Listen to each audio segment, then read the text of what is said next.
I drove to New York for a birthday surprise, but found a silent house. The fifth call came from a nurse whispering that my sister was critical. While she fought for her life in surgery, her husband toasted champagne on the yacht we gave them. I did not scream.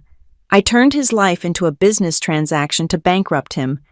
In the end, it was not the lack of money that destroyed him, but the secret my sister had kept. My name is Violet Holmes. I am 37 years old, and for the better part of a decade, I have served as the Chief Operating Officer for the Stonebridge Meridian Group. My job description, if stripped of its corporate gloss and six-figure vocabulary, is essentially that of a high-stakes mechanic.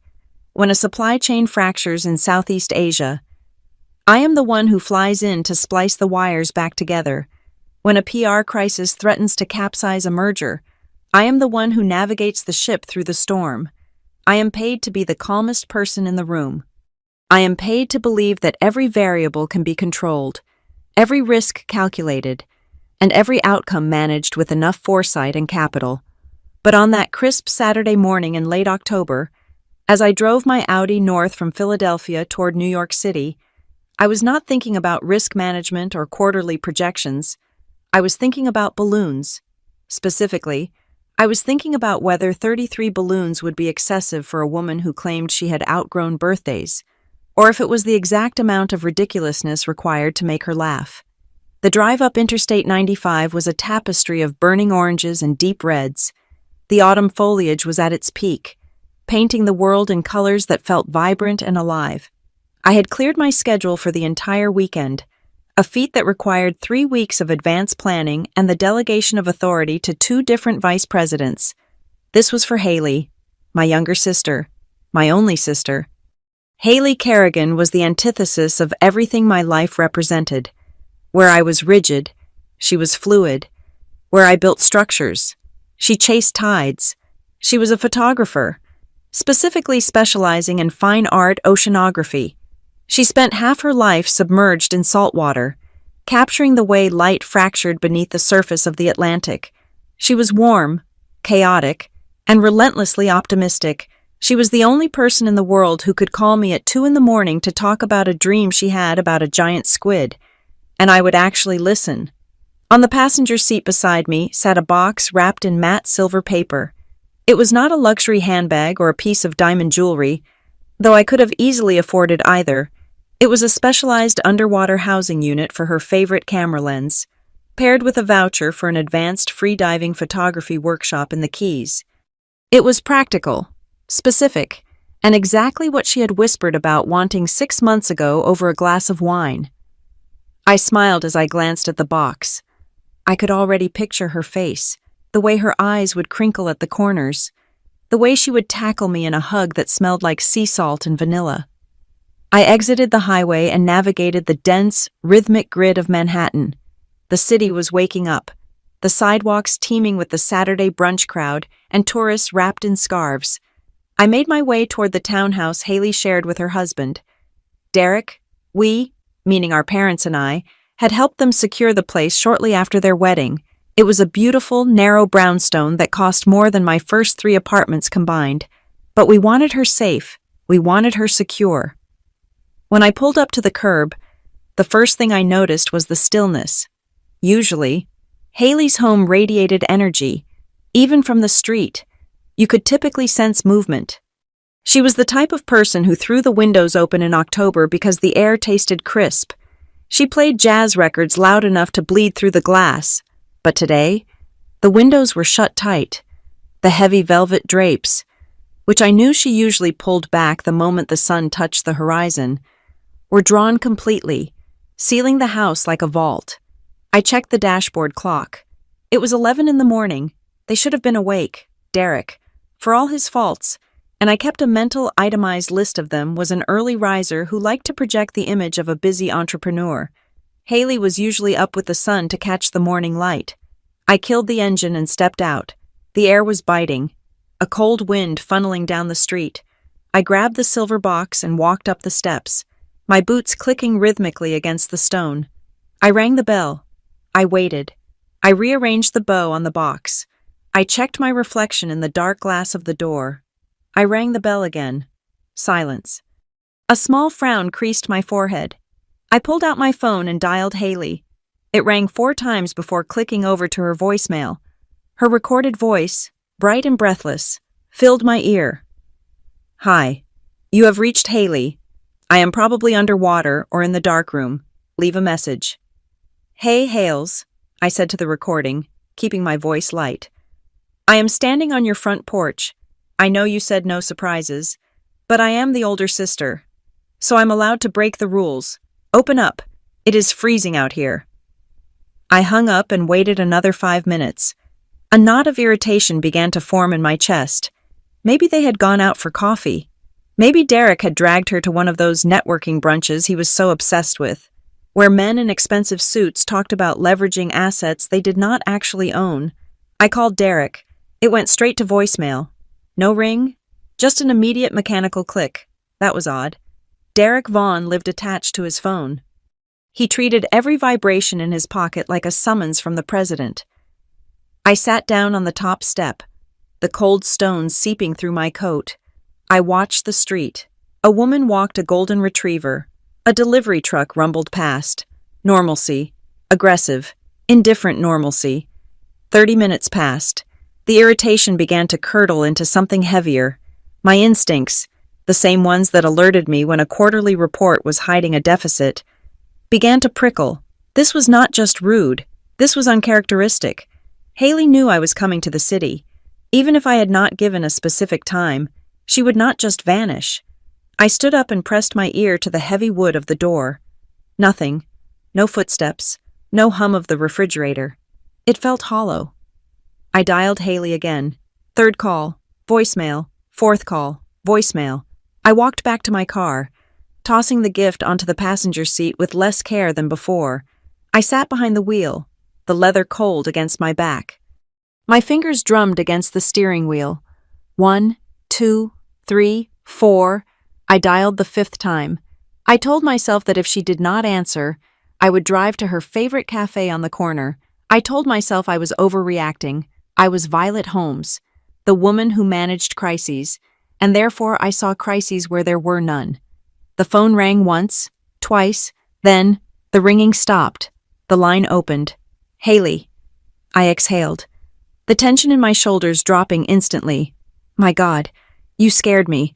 I am outside and—" "This is not Haley." The voice was female, but it was not my sister. It was efficient, clipped, and underscored by a background noise I recognized instantly.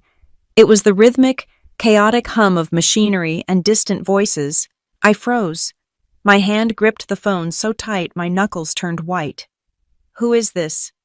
"This is Tanya Briggs," the woman said. "I am a charge nurse at Harbor East Medical Center. I am speaking on a cell phone found in the personal effects of a patient admitted through the emergency department. Are you a relative?" The world outside my car window seemed to tilt on its axis. The colors of the autumn leaves drained away, leaving everything gray and sharp. "I am her sister," I said. My voice sounded foreign, hollow, and distant. "I am Violet Holmes. What happened?" "Ms. Holmes, your sister was brought in this morning following a vehicular accident," the nurse said. Her tone was practiced, the kind of voice trained to deliver devastation without trembling. "She has sustained significant trauma. She is currently in critical condition. Is she—" I could not finish the sentence. The word stuck in my throat like a shard of glass. "She is alive," Tanya Briggs said quickly, anticipating the question. "She has just come out of emergency surgery to address internal hemorrhaging. We are moving her to the ICU as we speak. You need to get here, now." "I am coming," I whispered. "I am in the city. I am coming." "Bring identification," the nurse added. "And Ms. Holmes, does she have a spouse?" "We have been trying to reach a Derek Vaughn listed in her emergency contacts, but we have had no success." The mention of his name sent a spike of cold fury through the panic. "He is her husband," I said. "He should be there. Is he not there?" "No one is here," Tanya said. "Just her." The line went dead. I stared at the phone for a second, my brain struggling to process the data. Accident, surgery, hemorrhaging, critical. The words were abstract, terrifying concepts that refused to settle into reality. Haley was supposed to be opening the silver box. She was supposed to be laughing. She was not supposed to be bleeding on a table in a building I had never visited.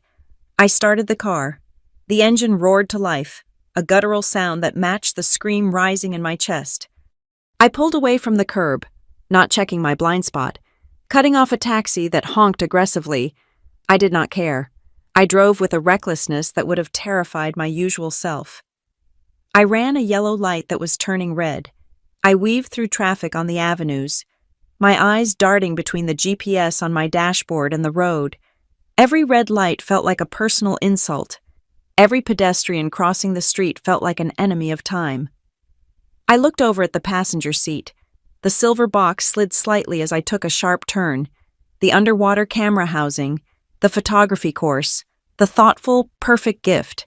It looked grotesque now. It looked stupid.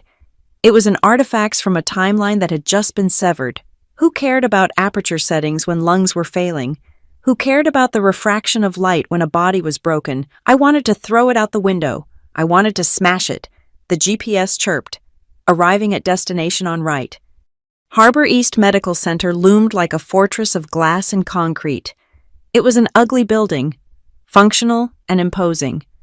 I abandoned my Audi in the emergency drop-off zone, tossing the keys to a stunned valet without waiting for a ticket. "Keep it," I snapped. Or maybe I just thought it. I was already moving. I ran. I am not a runner. I wear tailored suits and Italian leather heels. But I ran through the automatic doors, the blast of climate-controlled air hitting me, and then it hit me. The smell. It is a smell you never forget. No matter how many years pass, it is the scent of isopropyl alcohol, floor wax, stale coffee, and human misery. It is the smell of a place where people bargain with God. It slapped me across the face, harsh and chemical, stripping away the last layer of my denial. I sprinted past the reception desk, ignoring the security guard who started to rise from his chair. "I see you," I demanded, breathless, staring at the directory on the wall. "Third floor?" I hit the elevator button, hammering it repeatedly as if the force of my finger could summon the car faster. When the doors opened, I stepped into the hallway of the intensive care unit. It was quieter here. The silence was heavy, pressurized. It was the silence of machines breathing for people who could not breathe for themselves. I walked down the long corridor, my heels clicking on the linoleum, the sound echoing like gunshots. I looked at the room numbers, 301, 302, and then I saw the nurse's station and a woman who looked like she carried the weight of the world in her clipboard. Tanya Briggs. She looked up, her eyes meeting mine.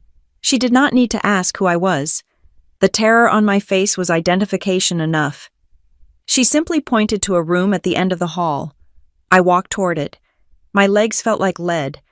My heart was hammering against my ribs, a frantic, desperate rhythm. I reached the door of room 304. I put my hand on the handle. The metal was cold. I pushed it open. The room was colder than the hallway. That was the first thing my skin registered before my eyes could even process the image in front of me. It was an artificial, sterilized cold, the kind that keeps bacteria at bay and preserves things that are on the verge of expiring. I walked to the side of the bed. My brain, usually so adept at categorizing data and finding solutions, simply stalled. It refused to acknowledge that the person lying on the mattress was Haley. The woman in the bed looked like a rough sketch of my sister, a drawing erased and redrawn by a shaky hand. Her face, usually flushed with sun and life, was the color of old parchment. There was a tube taped to her mouth, forcing air into her lungs with a mechanical hiss and click that was terrifyingly rhythmic. Hiss, click, pause, hiss, click, pause. It was the only sound in the world. A dark purple bruise bloomed across her left temple, disappearing into her hairline. Her arm, resting on top of the thin hospital blanket, was a map of wires and plastic lines. Fluids were dripping into her. Medicines were keeping her heart beating at a pace that flashed in neon green numbers on the monitor above her head. I reached out to touch her hand, but I stopped centimeters from her skin. I was afraid I would break her. She looked that fragile. I was afraid that if I made contact, the reality of it would travel up my arm and stop my own heart. I forced myself to do it. I laid my hand over hers. Her skin was dry and cool. It did not squeeze back. "I am here, Hales," I whispered. My voice cracked, a jagged sound in the quiet room. "I am right here." She did not move. The machine just kept hissing. This was not the sister who danced in the kitchen while cooking pasta. This was not the woman who laughed so hard she snorted. This was a body fighting a war it was currently losing. The door behind me opened with a soft swish of air. I turned to see a man in a white coat entering. He looked young, perhaps in his late 30s, but his eyes were old. They were the eyes of a man who had told too many families that their world had ended. He held a tablet against his chest like a shield. "Ms. Holmes?" he asked. "Yes," I said. I did not let go of Haley's hand. "I am Dr. Evan Hart," he said, stepping closer to the foot of the bed. He did not offer a handshake, which I appreciated. This was not a business meeting. "I was the lead surgeon on your sister's trauma team." "Tell me," I said. "Do not give me the soft version. Just tell me." Dr. Hart nodded. He looked at the monitor, then back at me. "She arrived with significant blunt force trauma to the abdomen and head. The impact caused a laceration to her spleen and liver, which resulted in massive internal hemorrhaging. That was our priority. We went in and managed to stop the bleeding. We repaired the damage to the liver and removed the spleen." "Removed," I repeated. "It was necessary to stabilize her," he said. "Surgically. Her abdomen is stable. The bleeding has stopped. Her blood pressure is holding with the help of medication." "But," I asked, I could hear the "but" hanging in the air. "But the head trauma is our primary concern now," he said. He tapped the tablet. "She has significant cerebral edema, swelling of the brain. We are monitoring her intracranial pressure closely. She is in a coma. Ms. Holmes, it is too early to tell if it is medically induced by the sedatives we gave her, or if it is a result of the injury itself. We have to wait for the swelling to go down before we can assess brain function." "Wait," I said.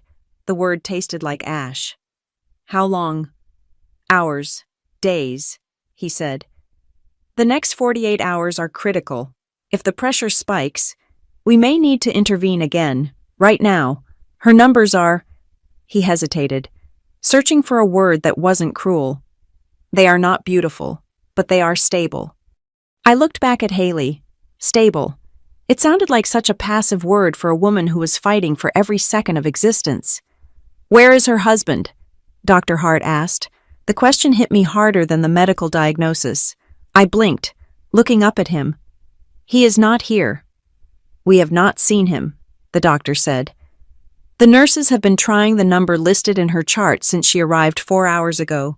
We need consent forms signed. We need medical history.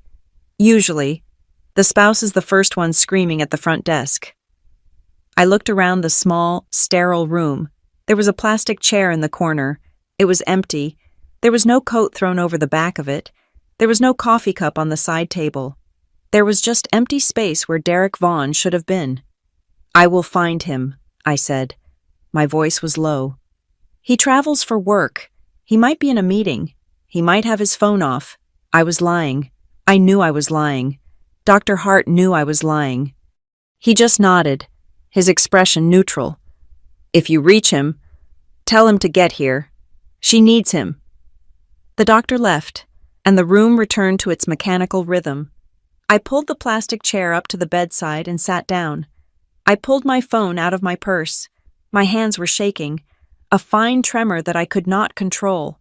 I unlocked the screen and scrolled to Derek's name. I hit the call button. It rang. 1, 2, 3, 4. "Hi, this is Derek. I am crushing it right now. So leave a message." The voicemail greeting was so arrogant, so typical of him, that I almost threw the phone across the room. I hung up. I dialed again. Silence. I looked at Haley. I tried to imagine the accident. The police said it happened at an intersection near the marina. A truck ran a red light. Or maybe she did. They were not sure yet. Metal crumpling, glass shattering, the terror she must have felt in that split second before the lights went out. Where was Derek? I thought back to the last time I saw him. Thanksgiving dinner, 2 months ago. He had sat at my parents' dining table, wearing a cashmere sweater that cost more than my father's first car. He had spent the entire meal talking about equity and leverage, without ever actually explaining what his company did. "It is a consulting firm, Violet," he had said when I pressed him, flashing that toothpaste commercial smile. "We connect capital with opportunity, high-level stuff. You would get it if you worked in venture." I worked in operations for a multinational conglomerate. I understood business better than he ever would, but I had let it slide. I had let it slide because Haley had her hand on his knee, and she looked happy. She looked at him like he hung the moon. Now, that memory felt like a warning flare I had ignored. "Connect capital with opportunity," I muttered to the empty room. What does that even mean? "Derek?" I dialed him a third time. Nothing. The nurse, Tanya, came in to check the monitors. She adjusted a drip line with efficient, gentle hands. "Still no answer?" she asked softly. "No," I said. Did anyone call asking about her? Maybe he called the main switchboard. "No one has called, honey," Tanya said. She looked at me with pity, and I hated it. I hated being the object of pity. "We checked the logs. Just you?" "Just me." I sat there for another hour. The sun began to set outside the window, casting long gray shadows across the linoleum. I watched the numbers on the monitor change. Heart rate 82, oxygen saturation 98, blood pressure 110/70. I memorized them. They were the only things I could control. My phone buzzed in my hand. My heart leaped. Derek. It had to be. I looked down. It was not a call.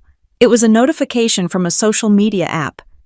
The algorithm, in its infinite, cruel wisdom, had decided that since I followed Derek Vaughn, I would want to see his latest activity. Derek Vaughn just posted a photo. I stared at the screen. My thumb hovered over the notification. A sick feeling, heavier than the grief, began to pool in my stomach. I tapped it. The screen filled with light. It was a photograph taken in bright, unfiltered sunshine. The composition was perfect. In the foreground, 2 crystal flutes filled with golden liquid were clinking together. In the background, the water was a deep, impossible blue. Derek was in the frame. He was wearing sunglasses and a white linen shirt, unbuttoned halfway down his chest. He was smiling, not a polite smile, a wide, teeth-baring laugh, his head thrown back, and wrapped around his waist, resting familiarly on his hip, was a hand, a woman's hand. The nails were painted a sharp, electric crimson. You could see the edge of a sun hat and a cascade of blonde hair that was definitely not Haley's dark curls. I zoomed in. My breath hitched. I was not looking at the woman. I was looking at the background. I was looking at the specific grain of the teak wood deck. I was looking at the custom-embroidered cushion visible in the corner of the frame. It was navy blue with silver piping. I knew that cushion. I had picked it out from a catalog 3 years ago. It was the Sea Lullaby, the Yacht, the 40-foot cruiser my parents had bought for Haley and Derek as a wedding gift. A security blanket, my father had called it, something they could charter out for income, or sell if times got hard, an asset to ensure their future. Derek was on Haley's boat. I looked at the timestamp on the post. Just now, I looked at the location tag, off the coast of Montauk. I looked at Haley. She was fighting to breathe. The machine hissed, clicked, hissed, clicked. She was dying in a room that smelled of bleach and fear. And her husband was drinking champagne on her boat, 3 hours away, laughing with a woman who had electric red nails. The grief that had been crushing my chest suddenly changed state. It froze. It solidified into something hard and sharp, like a block of dry ice. "He knows," I whispered. He had to know. The hospital had called him. He was the emergency contact. His phone wasn't off. He was posting on social media. He had seen the calls. He had seen the missed messages. He was ignoring them. This wasn't just negligence. Negligence is forgetting to check your phone. Negligence is sleeping through an alarm. This was active. This was a choice. He had looked at his screen, seen that his wife was in the hospital, and decided that his afternoon on the water was more important, or worse. A cold thought snaked through my mind. Why was he so happy? Why was he celebrating who toasts with champagne when their wife is unaccounted for all day? Unless he knew exactly where she was. Unless he knew she wasn't coming home. Coward, I hissed. I stood up. The plastic chair scraped against the floor. A harsh screech that made the nurse look up from the hallway. I walked to the window. I stared at the parking lot below, at the rows of cars under the streetlights. I could call the police. I could scream at him on voicemail. I could drive to Montauk and drag him off that boat by his hair. No. That is what a grieving sister would do. That is what an emotional, hysterical woman would do. And Derek would love that. He would spin it. He would say he didn't have service. He would say the timestamp was wrong. He would say the woman was a client. He would make me look crazy. I took a deep breath. I inhaled the antiseptic air and let it fill my lungs. I pushed the image of Haley's broken body to the back of my mind, locking it away in a safe box where I kept my emotions during board meetings. I needed to be Violet Holmes, COO. I needed to handle this like a hostile takeover. You do not scream at the enemy when you find a breach in the contract. You do not let them know you are angry.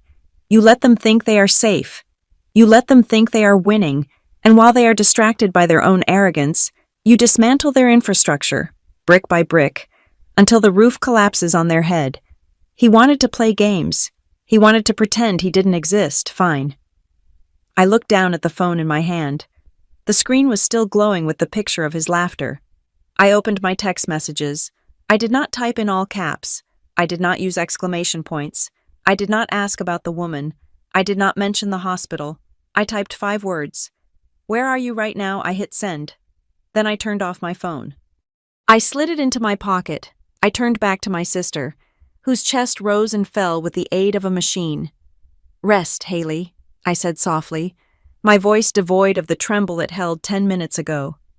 You just fight for your life. I will take care of the rest. I sat back down in the dark, and I waited. The hunt had begun. I sat in the uncomfortable plastic chair in the waiting room, the fluorescent lights buzzing overhead like a trapped insect. My phone was the only lifeline I had to the outside world, and I intended to use it as a weapon. I scrolled through my contacts until I found a name I had not used in 4 years, Caleb Stroud. Caleb was a former narcotics detective who had left the force after a disagreement with internal affairs regarding his methods. He was effective, expensive, and most importantly, invisible. He had helped Stonebridge Meridian Group vet a potential partner who turned out to be funneling money to offshore accounts in the Caymans. I needed that kind of excavation now. I dialed. He answered on the second ring, his voice gravelly and devoid of pleasantries. Holmes, he said, it has been a while. I have a job. Caleb, I said, skipping the small talk. It is personal, and it is urgent. I am listening. I need a full financial autopsy on a man named Derek Vaughn.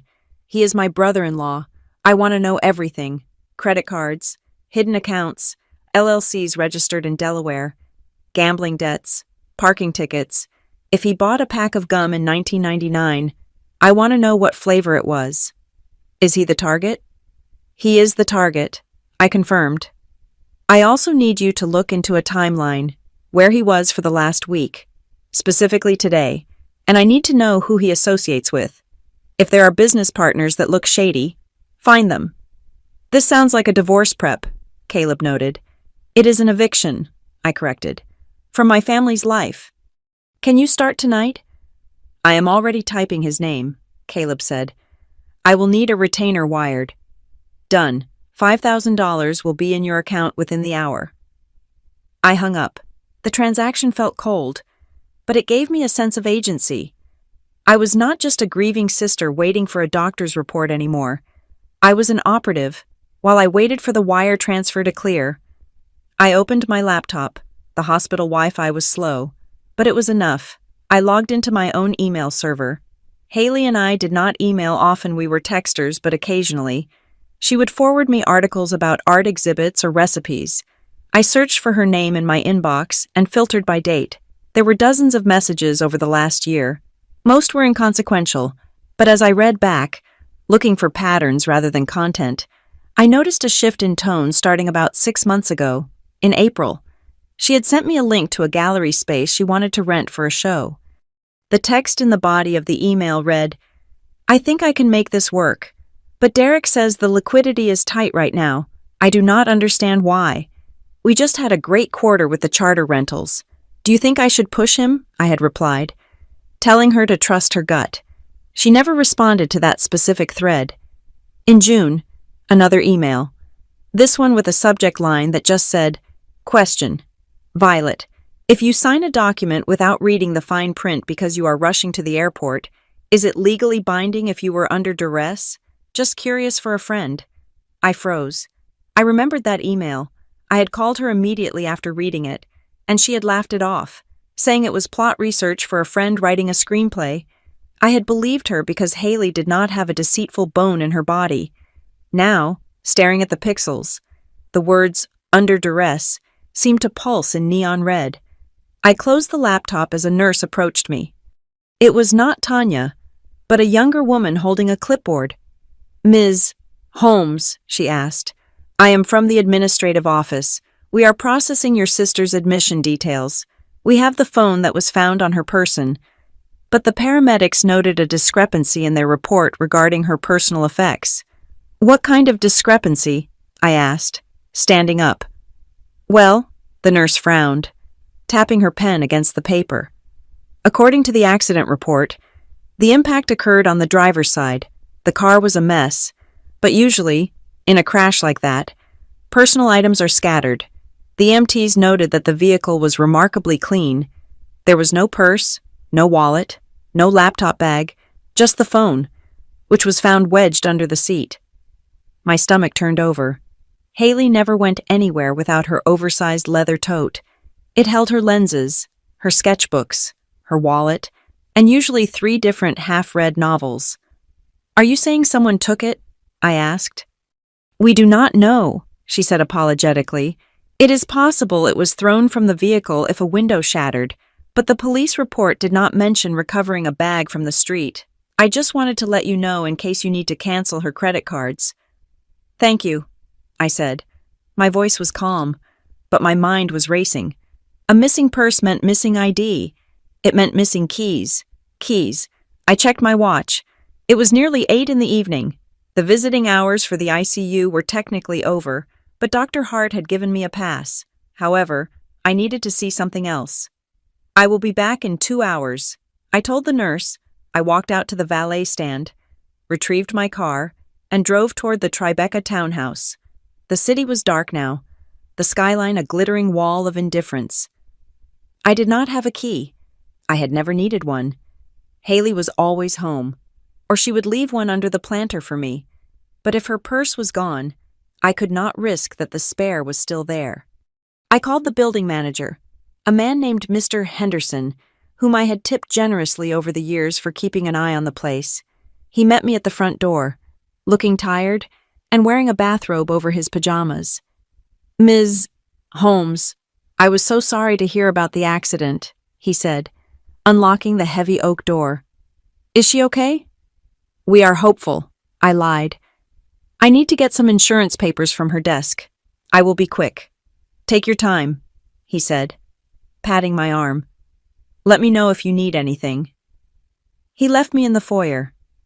I locked the door behind him and turned on the lights. The silence I had felt earlier that morning was still there, but now, inside the house, it felt aggressive. I walked into the living room. It was immaculate, too immaculate.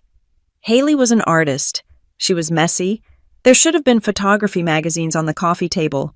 There should have been a blanket thrown haphazardly over the sofa. There should have been at least one coffee cup sitting on a coaster, but the surfaces were gleaming. The pillows were chopped and fluffed with military precision. The air smelled faintly of lemon polish and bleach. Someone had cleaned this house, recently, very recently. I walked into the kitchen. The counters were bare. The drying rack was empty. I opened the dishwasher. Empty. I went to the trash compactor. It had been emptied. I opened the recycling bin under the sink. There, at the very bottom, beneath a crushed milk carton, was a single piece of paper. It looked like it had been torn in half, but not shredded. I reached in and pulled it out, careful to hold it by the corner. It was a receipt, or part of one. The header was missing, but the bottom half remained. The date was from yesterday. The amount was staggering $25,000. Below the amount, in the description field, it read, Consulting Services, Astraeus Financial. I had never heard of Astraeus Financial, and $25,000 was a lot of money for a consultation. I placed the paper on the counter and took a high-resolution photo of it with my phone. Then I carefully put it back exactly where I found it. I moved upstairs to the master bedroom. The bed was made. Not just made, but hospital corner tight. I went to the walk-in closet. Haley kept a small safe in the back, bolted to the floor, where she kept her hard drives and a few pieces of jewelry inherited from our grandmother. I pushed aside the rows of winter coats and knelt down. The safe was there. But something was wrong. The keypad, usually a pristine gray, was scratched. Deep gouges ran along the side of the digital lock, exposing the raw silver metal underneath. It looked like someone had taken a screwdriver to it in a fit of rage or panic, before realizing they knew the code. The door was slightly ajar. I used the sleeve of my coat to pull the handle. The door swung open, empty, no hard drives, no jewelry, no emergency cash. Even the velvet lining looked disturbed, as if hands had scrambled to claw everything out in seconds. I sat back on my heels, the breath leaving my lungs in a rush. This was not a robbery. A robber would have tossed the room. A robber would have taken the TV downstairs. A robber would not have wiped down the kitchen counters or made the bed. This was a purge. Someone had come in here, likely while Haley was bleeding in the intersection or immediately after, and sanitized the life out of this house. They had taken the evidence of her work, her financial security, and her history. I stood up and took photos of the safe, close-ups of the scratches, wide shots of the empty interior. I photographed the closet, the bedroom, the unnatural tidiness of the living room. I touched nothing else. I did not want my fingerprints confusing the narrative later. I needed to document the absence of things, which is the hardest evidence to prove. I left the house exactly as I found it. I locked the door and walked back to my car, the cold wind biting at my cheeks. When I got back to the hospital, the ICU was dimmer. The night shift had taken over. The rhythmic beeping of the monitors was the lullaby of the damned. I walked back into Haley's room. She had not moved. She looked smaller now, as if the bed was consuming her. I stood over her, looking at the bruise on her temple. I thought about the email, under duress. I thought about the $25,000. I thought about the scratched safe and the missing bag. And then I thought about Derek, laughing on a boat, holding a glass of champagne. You did not just crash. Did you? I whispered to her sleeping face. I pulled the blanket up to cover her shoulder, tucking it in gently. If this is his doing, Haley, I swear to you, I will not just sue him. I will not just divorce him for you. I will dismantle him. I will take every brick he has used to build his fake little empire, and I will crush him with it. My phone buzzed in my pocket, startling me. I pulled it out. It was a text from Caleb. No greeting. Just 3 sentences that made the hair on my arms stand up. I ran the preliminary on Vaughn. Do not let him near her accounts. The guy is not just broke. He is drowning, and the sharks are swimming close. I looked at the message, the blue light illuminating my face in the dark room. Drowning, I repeated softly. I looked at Haley's monitor. Her heart rate was steady. I sat down in the plastic chair. I did not sleep. I watched the door, waiting for a husband who I knew was never coming, and planning a war that I was absolutely going to win. The email from Caleb Stroud arrived at 4 a.m. I was sitting in the hospital cafeteria, nursing a cup of black coffee that had gone cold an hour ago. The subject line was blank. The attachment was a 50-page PDF file simply titled, Subject Vaughn Financial Prelim. I opened it. If I had expected a scandalous diary of affairs and hotel receipts, I was disappointed. This was not a romance novel. It was a forensic accounting of a disaster. It was an autopsy of a man's character told entirely through numbers, and the numbers were screaming. I read the executive summary first. Caleb wrote with the dry, cynical precision of a man who had seen everything. Subject is not, as claimed, a managing partner at any registered venture capital firm. The entity, Vaughn Capital, is a shell company registered in a strip mall in New Jersey. It has reported zero operational income for the last 3 fiscal years. I scrolled down, my eyes scanning the rows of transactions Caleb had somehow flagged. The business trips Derek took were not to Silicon Valley or London. They were to Atlantic City and Las Vegas. There were withdrawals consistent, heavy withdrawals from ATMs located inside casinos. $5,000 here, $10,000 there. But gambling was just the symptom. The disease was the debt. Derek Vaughn was leveraged to the hilt.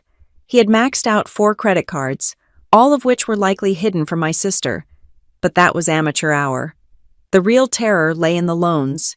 He had taken out high-interest personal loans from non-traditional lenders, the kind of lenders who do not ask for a credit score, but do ask for the names of your family members. Then I reached page 12, and the air left the room. Asset leveraging and power of attorney.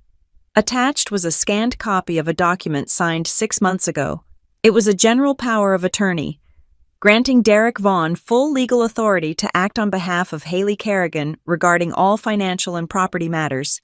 I zoomed in on the signature. It was Haley's, but it was shaky. It lacked her usual bold flourish. I remembered that time period.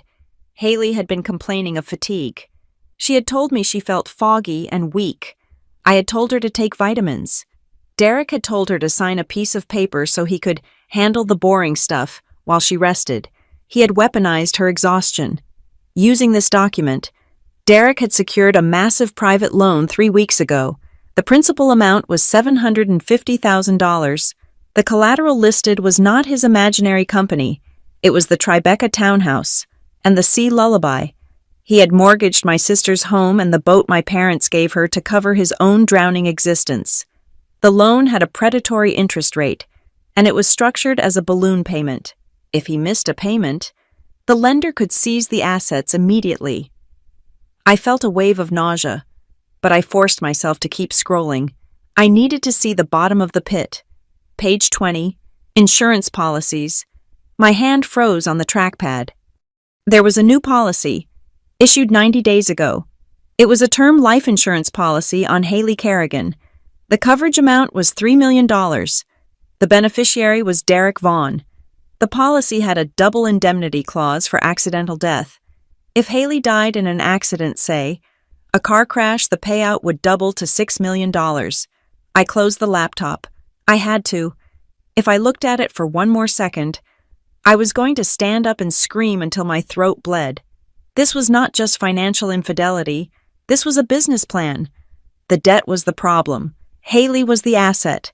Her death was the liquidation event. He needed $6 million to clear his gambling debts, pay off the loan sharks, and still have enough left over to play the grieving, wealthy widower on a yacht in the Mediterranean. I checked my watch. It was 4:30 in the morning. I did not care. I picked up my phone and dialed my parents' landline in Connecticut. I knew my father, Gordon, would be awake. He woke up at 4 every day to read the markets. Violet. His voice was thick with sleep, but instantly alert. Is it Haley? Is she? She is stable. Dad? I said, my voice sounding like grinding stones. She is still in a coma, but the doctors say the pressure is holding. That is not why I am calling. What is it? I heard the rustle of sheets as my mother, Marianne, picked up the extension. I need you both to listen to me, and I need you to not speak until I am finished, I said. I have just received a report on Derek. I laid it out. I did not sugarcoat it. I told them about the gambling, the fake company, the mortgage on the house they had bought for their daughter, the power of attorney. When I got to the life insurance policy, I heard my mother make a sound I never wanted to hear again, a sharp, wounded animal whimper. My father was silent, but I could hear his breathing change. It became heavy, ragged, dangerous. "I am going to kill him," my father said. It was not a figure of speech. Gordon Kerrigan was a man who had built a manufacturing empire from nothing. He had a temper that he kept on a leash, but the leash had just snapped. "I am getting in the car. I am going to find him, and I am going to—" "You are going to do absolutely nothing," I snapped. "You are staying in Connecticut until I tell you otherwise." "Violet, did you hear what he did?" my mother cried. "He bet on her life. He is waiting for her to die." "I know, Mom. I know." I closed my eyes, fighting back the tears that threatened to ruin my focus.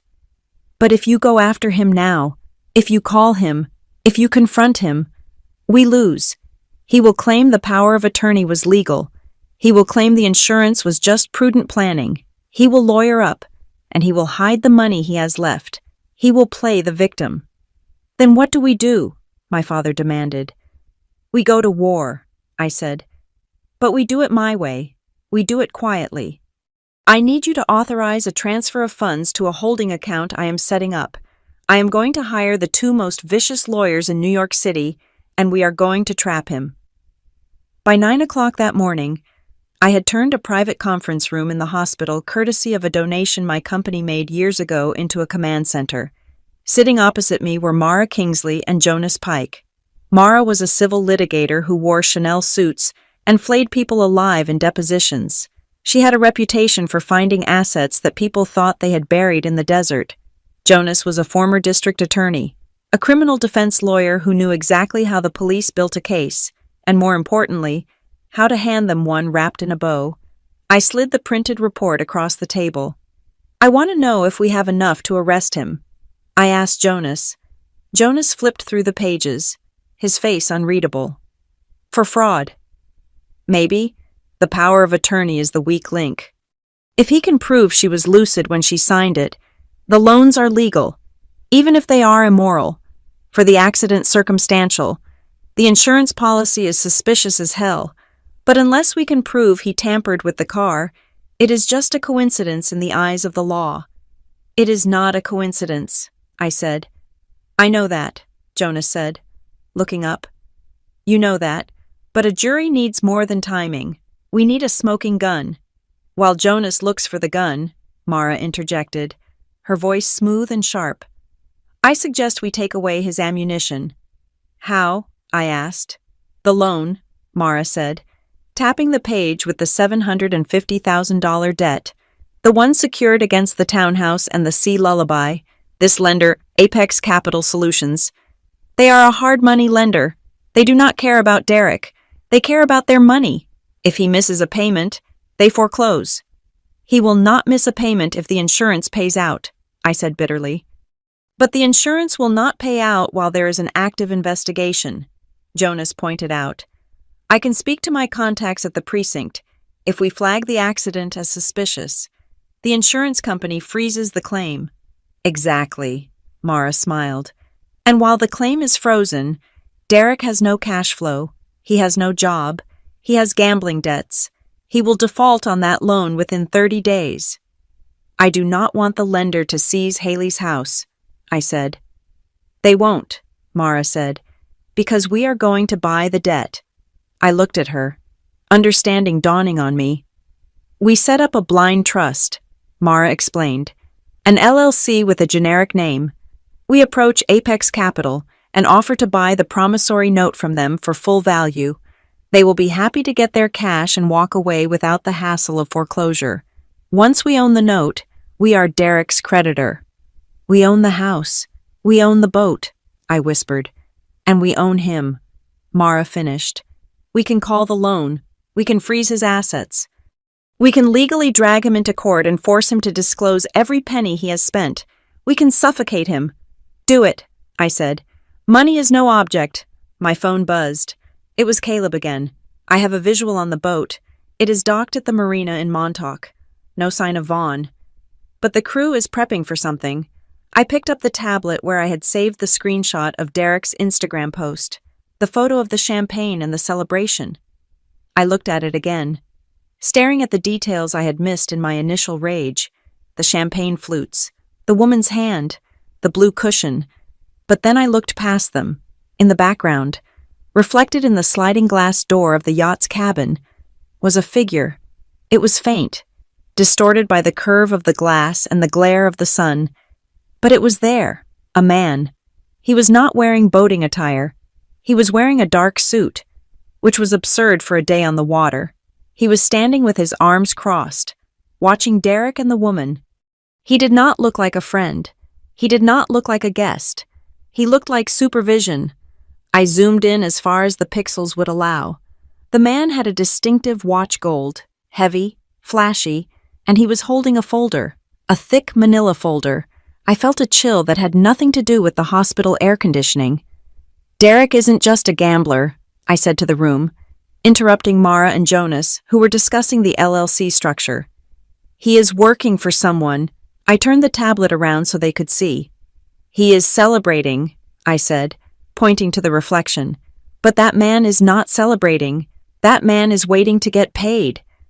If that is the loan shark, Jonas said, leaning in, his eyes narrowing, or the broker who arranged the insurance, then Derek is not just a suspect. He is a liability to them. Which means, I said, standing up, we have to destroy him before they decide to silence him. If he goes down, I want him alive to tell us exactly what he did to my sister. I looked at the image one last time. The celebration on the deck of the Sea Lullaby was a lie. It was a transaction, and I was about to void the contract. Dr. Evan Hart found me in the small family waiting room adjacent to the intensive care unit. It was 3 p.m. on Sunday, more than 24 hours since I had arrived in New York. The adrenaline that had fueled me through the initial shock and the financial war room sessions was beginning to curdle into a dull, throbbing headache behind my eyes. Ms. Holmes, Dr. Hart said. His voice was lower than usual. He did not have his tablet. He had his hands in the pockets of his white coat, and he closed the door behind him with a deliberate click. Do you have a moment? We need to discuss some lab results that just came back from the toxicology screen. I stood up immediately. Is she worse? She is the same, he said, gesturing for me to sit. He remained standing. But we have been trying to understand the mechanism of the accident. The police report says there were no skid marks. That usually implies the driver did not brake. It implies they were unconscious or incapacitated before impact. She was tired, I said, repeating the lie Derek had fed everyone. She was exhausted. Exhaustion does not do this, Hart said. He pulled a folded piece of paper from his pocket. When Haley was admitted, we ran a standard metabolic panel. Her blood glucose level was 32 milligrams per deciliter. I stared at him. I am not a doctor, but I know basic biology. 32, isn't that? That is critically low, Hart confirmed. That is hypoglycemic shock. At that level, confusion sets in instantly, vision blurs, loss of consciousness follows within minutes. Seizures are common. Essentially, her brain was starving for fuel while she was behind the wheel. Haley is not diabetic, I said slowly. She has never had blood sugar issues in her life. She eats pasta. She loves chocolate. I know, Hart said. His eyes were hard, professional, but searching. We ran a C-peptide test. It measures how much insulin the body is producing naturally versus how much is present in the blood. In a healthy person with low blood sugar, insulin production shuts off. Her insulin levels were sky high. The air in the room seemed to vanish. What are you saying? I asked, though the answer was already crawling up my spine like a spider. I am saying that her hypoglycemia was likely exogenous, Hart said carefully, meaning caused by an external agent. It could be an insulin injection. It could be a high dose of sulfonylureas drugs used to treat type 2 diabetes that stimulate insulin production. He paused, letting the weight of the accusations settle between us. We are legally required to report suspicious toxicology findings to the authorities, Hart continued. I have already spoken with the detective assigned to the traffic accident. This is no longer just a crash investigation. Ms. Holmes, it is a medical inquiry. I nodded numbly. Thank you, doctor. When he left, I did not cry. I did not scream. I felt a cold, vibrating clarity. This changed everything. The financial fraud, the gambling, the yacht party that was greed. That was a bad husband. But this was not greed. This was an execution. My mind raced back through the last few months. I replayed every conversation I had with Haley. I searched for the breadcrumbs I had missed because I was too busy being a CEO to be a sister. Then, I remembered the text. It was from 3 weeks ago. I pulled out my phone and scrolled frantically, my thumb trembling. Haley Derrick is on this new health kick. He bought this green powder from some biohacker guy he knows. He makes me drink it every morning. It tastes like dirt, and it makes me feel dizzy for an hour. But he says it is a detox reaction. I had replied with a laughing emoji. Tell him to drink it himself. Haley. He says it is specially formulated for women. Hormones or something. I feel like I'm going to pass out right now. Actually, must be working. I stared at the screen. Specially formulated. I stood up and walked to the nurse's station. Tanya was there, organizing charts. Tanya, I said, when the paramedics brought her in, did they bring any personal effects besides the phone? Any loose items from the car? Just a bag of clothes she had in the back seat, Tanya said. We put it in the patient locker. Do you want to see it? Yes. She led me to a row of metal lockers. She unlocked number 14. Inside was a gym bag. I unzipped it. It smelled like Haley coconut shampoo and sea salt. Inside were yoga pants, a towel, and a water bottle. I checked the side pockets. Empty. I checked the main compartment. Nothing. I closed the locker and walked out to the hallway. I called Caleb. The supplement, I said the moment he answered. Find out what Derrick has been buying. Specifically health supplements, performance enhancers, anything pharmaceutical. I am already on the credit card statements, Caleb said. I saw a recurring charge to a shell company called Vitality Prime Logistics. It sounds fake. Trace it, I ordered. I need to know what they ship. I need to know if they sell insulin or oral hypoglycemic agents on the gray market.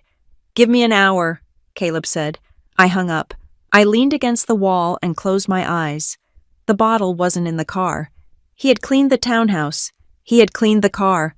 The receipt I found in the trash was for financial consulting. But there had to be others. He had removed the weapon. He had fed her poison in a glass every morning, calling it love, watching her get weaker, waiting for the moment her brain would shut down behind the wheel of a 2-ton vehicle. He didn't need to cut the brake lines. He just needed to cut her sugar. The rage was a physical thing now. It was a burning coal in the center of my chest. I wanted to drive to Montauk. I wanted to find him on that boat. I wanted to smash a champagne bottle over his head and scream the truth until the police dragged me away. But I couldn't. Dr. Hart said likely. He said suspicious. He didn't say proof. Without the bottle, without a witness. Derrick could claim Haley took the wrong medication by mistake. He could claim she was trying to lose weight. He could claim ignorance. I needed him to break. I needed him to panic. I needed him to make a mistake so large that even the most expensive defense attorney couldn't hide it. I walked back to the conference room where Mara and Jonas were working. Execute it, I said. Mara looked up from her laptop. The debt purchase. Everything, I said. We own the loan now. We are the creditor. Activate the acceleration clause. Demand full repayment immediately. And the credit card's the ones attached to the joint account. We can freeze the main assets, Mara said. Since you have temporary guardianship pending the emergency hearing we filed this morning, we can lock down Haley's accounts to prevent further fraud. Do it, I said. Cut him off. I want him to try to buy a sandwich and get declined. I want him to try to refuel that yacht and be told he is insufficient. It is done, Mara said, hitting the enter key with a satisfying clack. As of 10 seconds ago, Derrick Vaughn is destitute. I sat down and watched the clock. I imagined the scene. He was probably still on the sea lullaby. The sun was setting. The air was getting colder. He would be reaching for his wallet to pay for another round of drinks, or perhaps to pay off the man in the suit. 1 hour passed, then 2. I checked Derek's Instagram again. The photo of the champagne was gone. He had deleted it. 5 minutes later, a new story appeared. It was just a black screen with text. Family emergency. Please respect privacy. He is feeling it, Jonas said, watching me. He tried to use a card. It bounced. He checked his balance. It is 0. He realized the yacht loan has been sold to a hostile entity. He is scared, I said. Good. But scared men are dangerous men. I looked at the text message from Haley again. He makes me drink it every morning. My sister was lying in a coma because she trusted the man she married. She drank the poison because he handed it to her. The betrayal was so intimate, so absolute, that it made me want to retch. Caleb called back. I found the source, he said. His voice was grim. Vitality Prime is a front for a distributor in Mexico. They sell anabolic steroids, HGH, and yes, insulin, unmarked, no prescription required. I found a shipment record to a P.O. box in Derek's name 3 months ago. Do we have the contents of the shipment? I asked. Not explicitly. It is labeled as Research Peptides, but I found a forum user with the handle DV Venture asking about dosing for rapid metabolic crashes without detection. He asked for advice on how to kill her, I whispered. He was careful. Violet, Caleb warned. Usernames can be spoofed. IP addresses can be masked. It is strong intelligence, but it is not a conviction yet. We need the physical bottle, or a confession. We will get it, I said. I spent the rest of the evening by Haley's bedside. I held her hand. I watched the numbers on the monitor. Glucose 110. Normal. Safe. Because the nurses were controlling it. Not him. I know what he did, I told her sleeping form. I know about the green drink. I know why you were dizzy. You were not sick. Hales. You were being poisoned. The machine hissed, clicked. I looked at her stomach, where the surgeons had cut her open to save her life. I looked at the bruises. I checked my phone. It was almost midnight. Derek still hadn't called.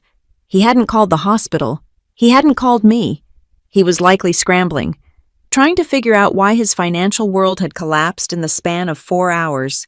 He was probably trying to call his loan shark, only to find out the shark had sold the debt to a ghost. My phone rang. I looked at the screen, expecting Caleb or Mara. It was an unknown number. Area code 631. That was Long Island. Montauk. I stared at it for a second. My heart hammered against my ribs. Was it him? Was he finally calling from a payphone? I answered. This is Violet. Ms. Holmes. The voice was male, rough, whispering. The background was filled with the sound of wind and water lapping against wood. Who is this? I asked. You do not know me, the man said. I work at the marina. I am the night dockmaster. I saw your name on the emergency contact list for the slip rental of the Sea Lullaby. Yes, I said, gripping the phone tight. Is the owner there? Is Derek Vaughn there? That is why I'm calling, the man said. He sounded nervous. The guy, Mr. Vaughn, he left about 20 minutes ago. In a hurry. He looked manic.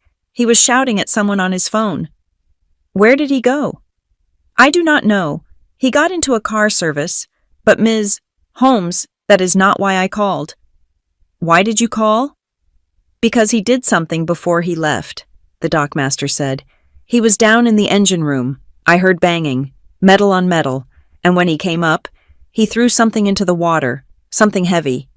My blood ran cold. And Ms. Holmes, the man continued, his voice dropping even lower. After he left, I went to check the boat, to make sure he secured it. There is water in the bilge, more than there should be, and I found something on the deck he must have dropped. What? I demanded. What did you find?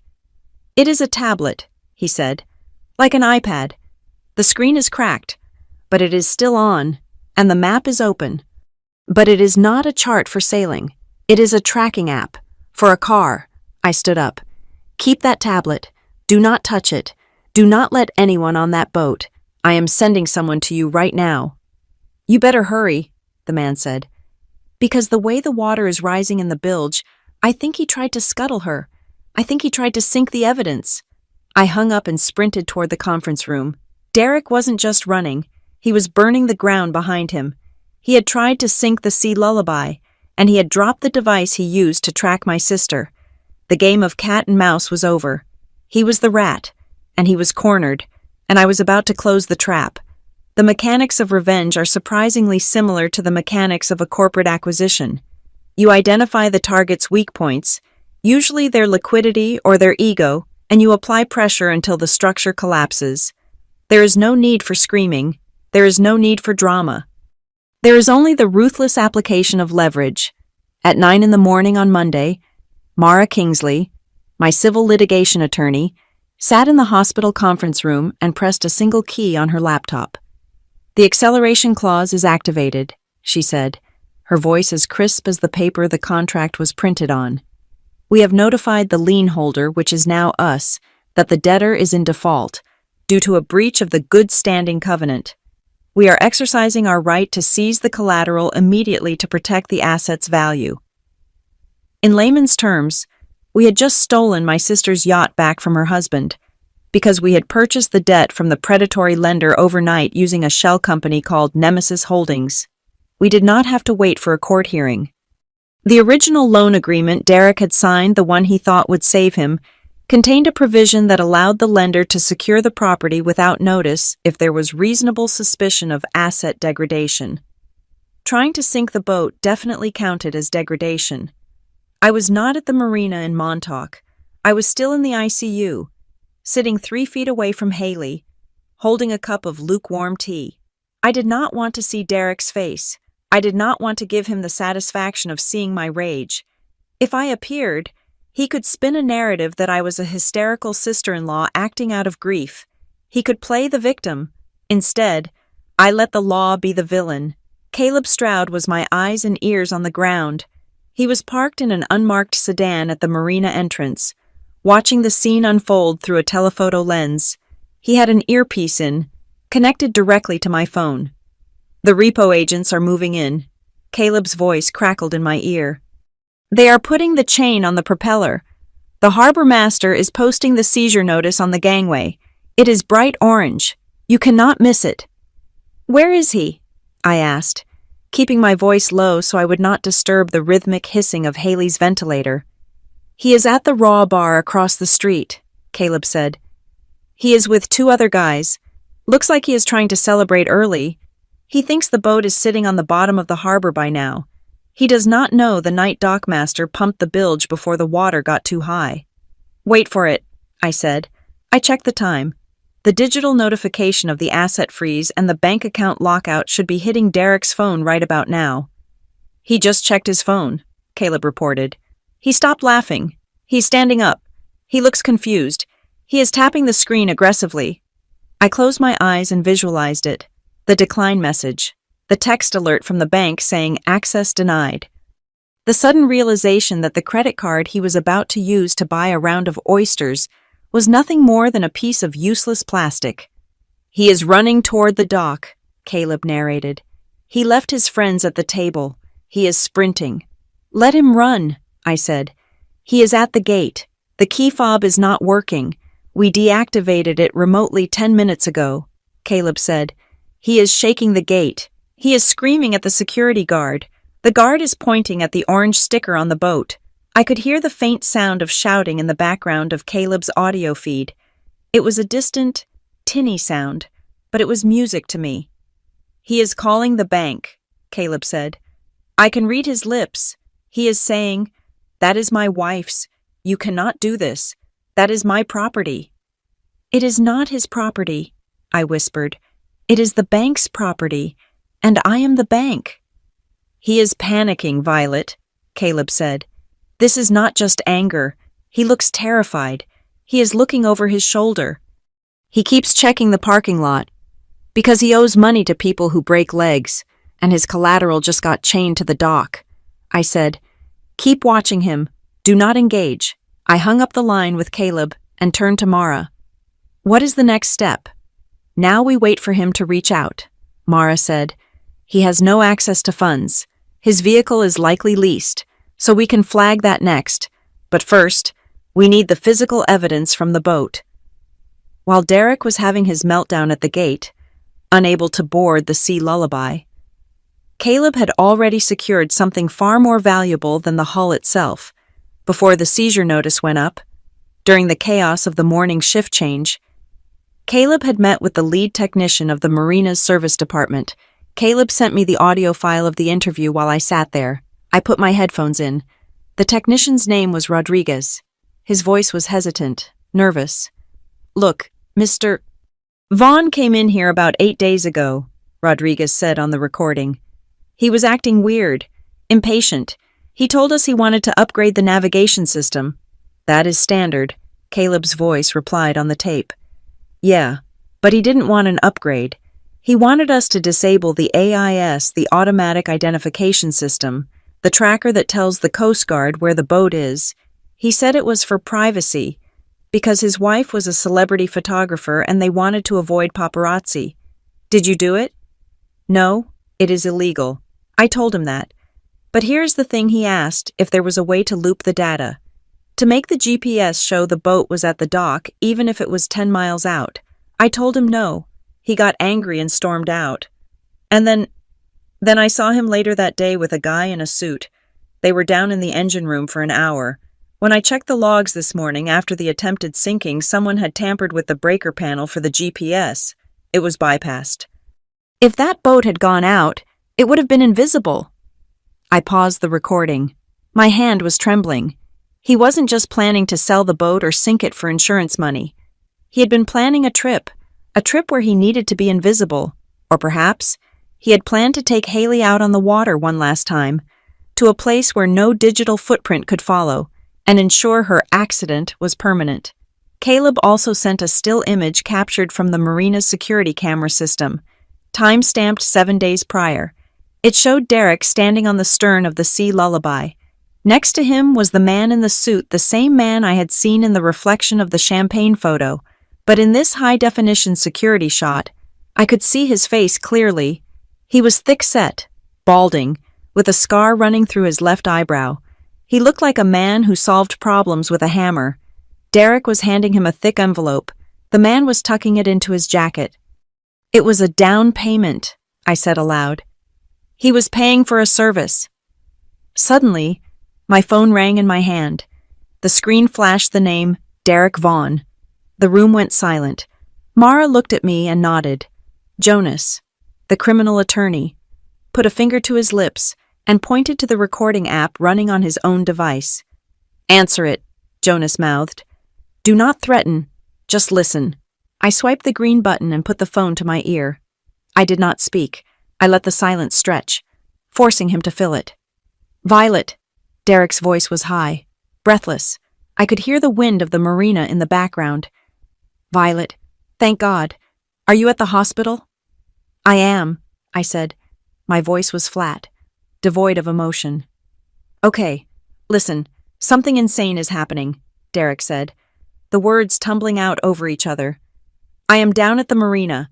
I came to check on the boat because I wanted to get things ready to sell it. You know, to pay for Haley's medical bills. And there are these goons here saying the boat is seized. They say the accounts are frozen." "I know," I said. There was a pause, a heavy, loaded silence. "You know?" Derek asked. His tone shifted instantly from frantic to suspicious. "What do you mean?" "You know?" "I mean that the bank called the loan." "Derek," I said.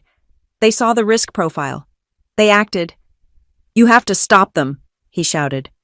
"Violet, you are the executor or whatever, right? You have connections. Call them, tell them it is a mistake. That boat is the only thing we have left to liquidate. If they take it, we lose everything." I asked. "Haley is in a coma. Derek, she is not losing anything. She is fighting to stay alive." "That is what I mean," he stammered. "I am trying to help her. I need that money for her treatments, for the best specialists. Violet, you have to wire me $50,000 right now, just to get the lawyers off my back so I can unfreeze the boat. I will pay you back as soon as the insurance settles." "The insurance," I repeated. "You mean the life insurance?" "No, I mean the accident insurance. For the car? He was lying. He was bad at it. Violet, please. They are going to tow it away. I need cash. Now. I walked over to the window of the conference room. I looked down at the city streets below. People moving like ants, unaware of the monsters living among them. Derek, I said, I am not wiring you money. What? I am not wiring you money. I am not calling the bank.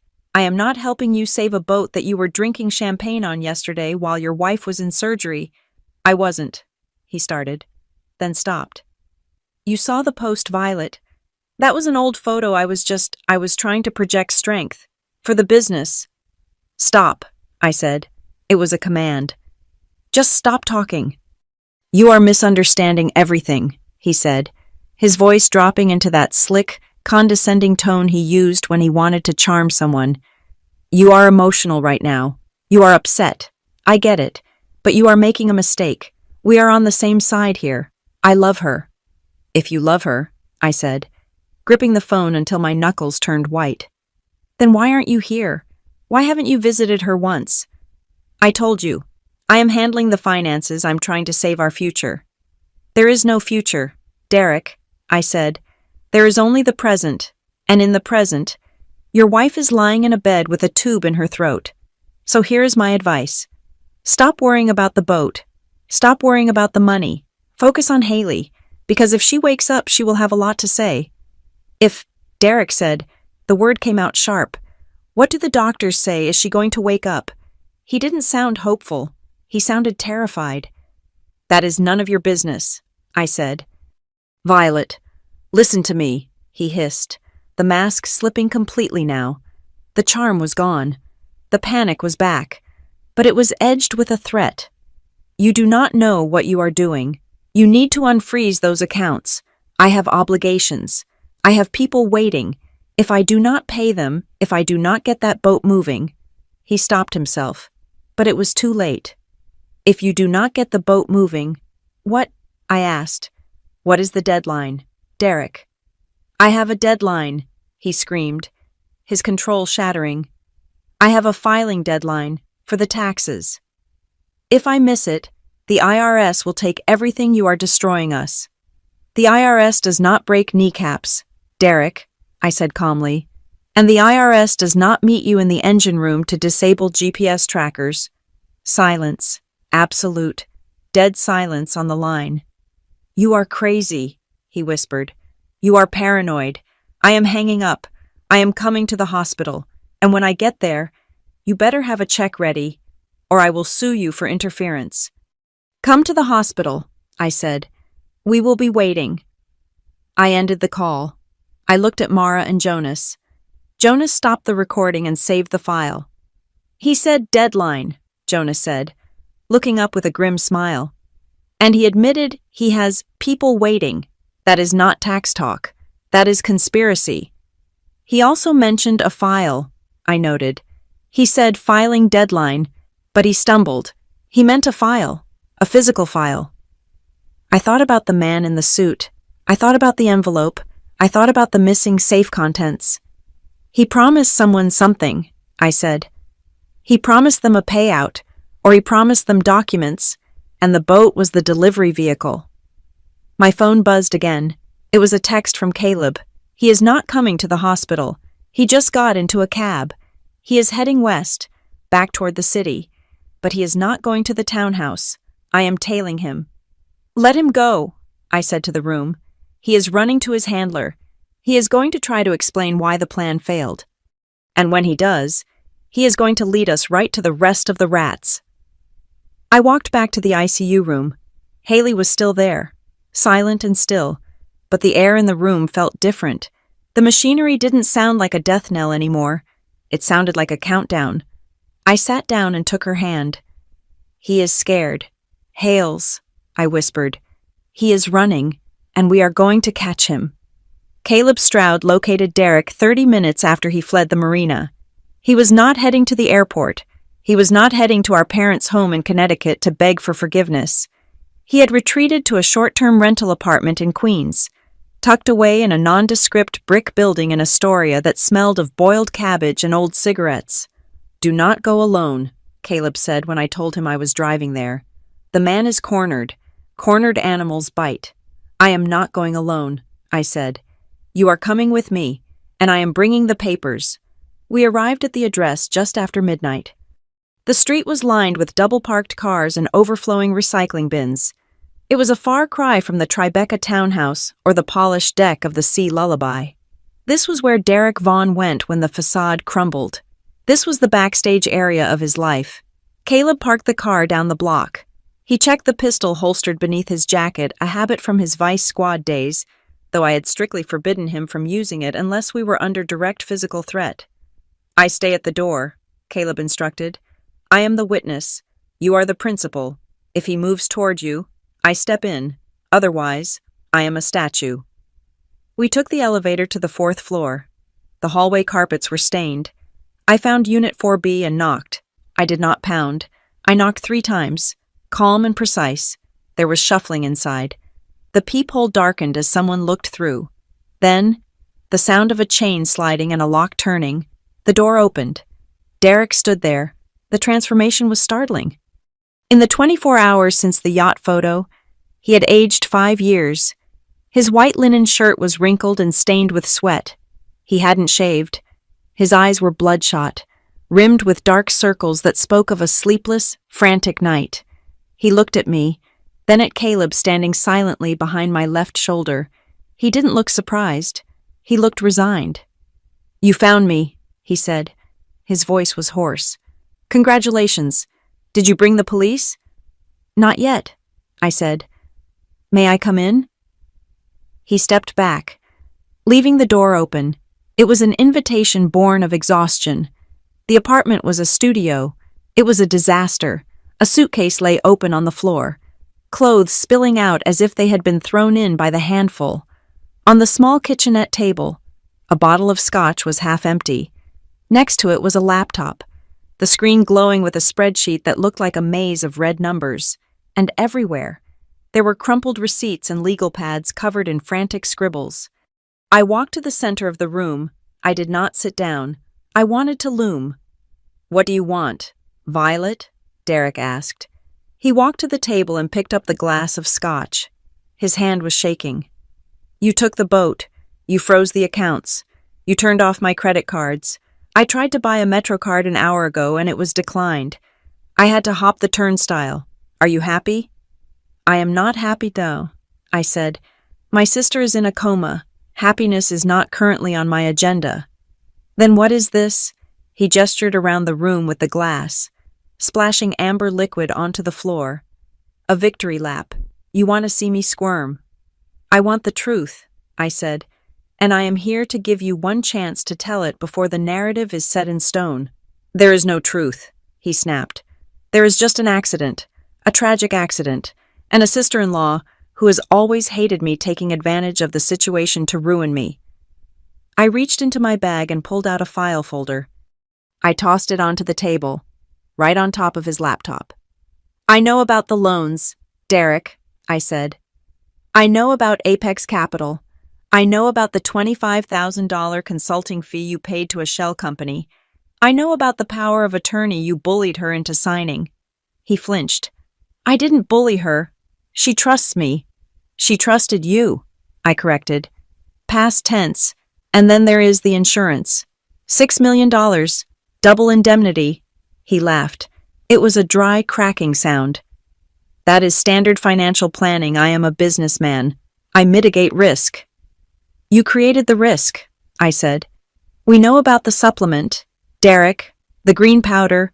We know about the hypoglycemia." The room went dead silent.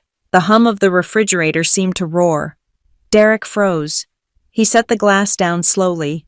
He turned to face me. His eyes were wide. The pupils dilated. "You are crazy," he whispered. "You are actually psychotic." "You think I poisoned my wife?" "I think you drugged her," I said, my voice steady, cold, unyielding. "I think you needed her to be compliant.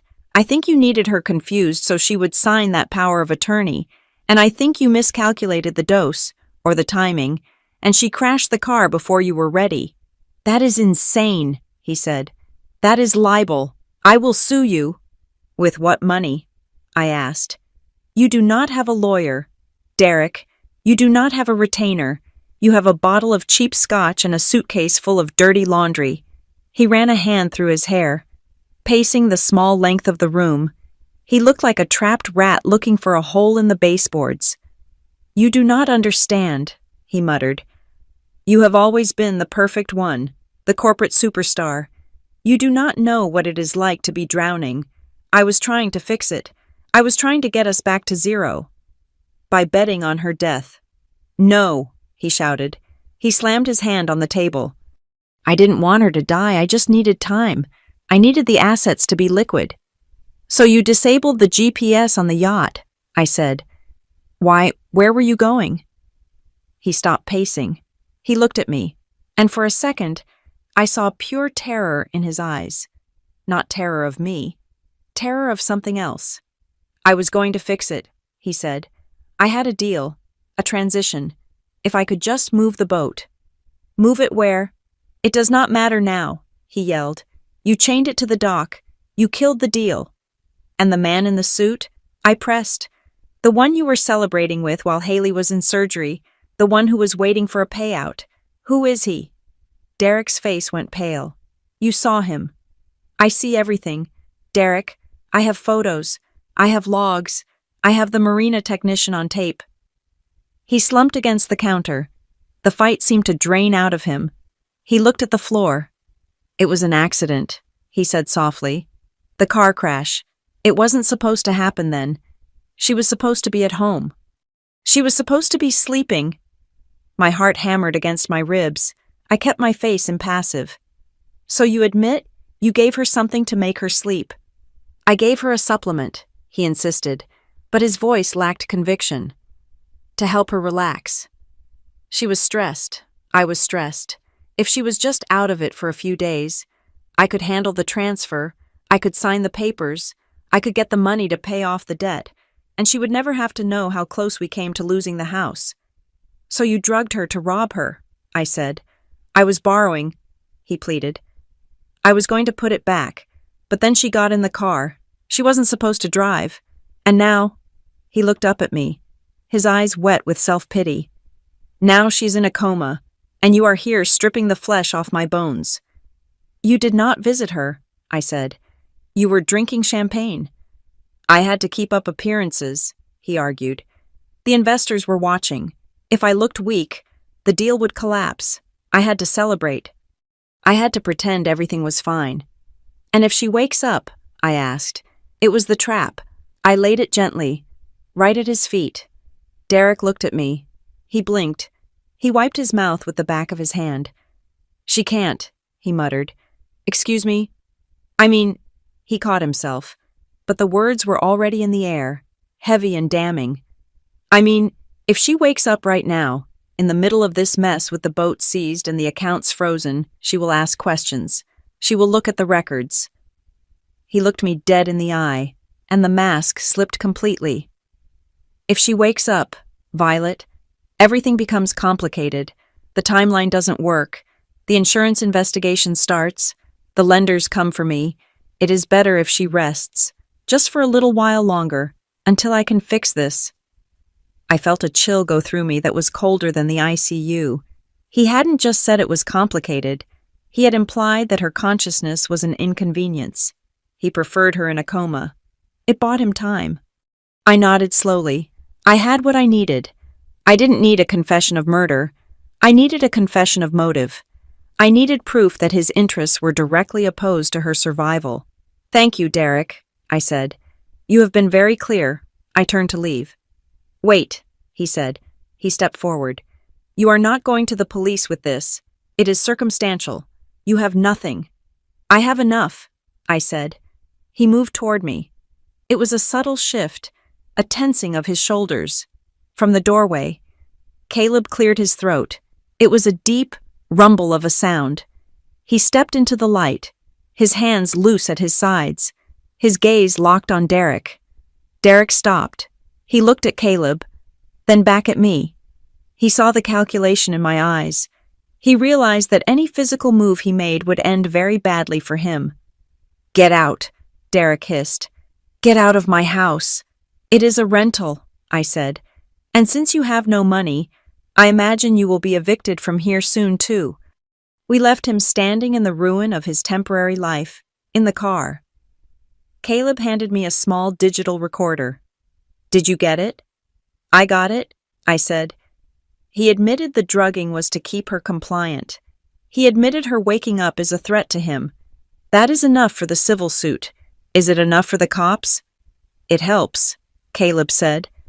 "But without the chemical analysis of the powder, or a witness to him tampering with the car. A good lawyer can spin it.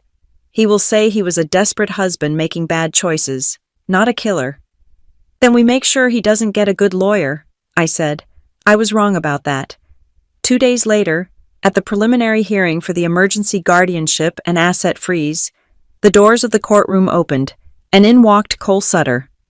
My heart sank. Cole Sutter was not a strip mall attorney. He was a shark in a $3,000 bespoke suit. He was the kind of lawyer who defended pharmaceutical companies when their drugs caused heart failure. He was the kind of lawyer who got senators acquitted of bribery charges on technicalities. He cost $700 an hour. Minimum, Derek Vaughn, who couldn't buy a MetroCard 2 days ago, had somehow retained one of the most expensive defense attorneys in New York. "Who is paying him?" I whispered to Mara as we sat at the plaintiff's table.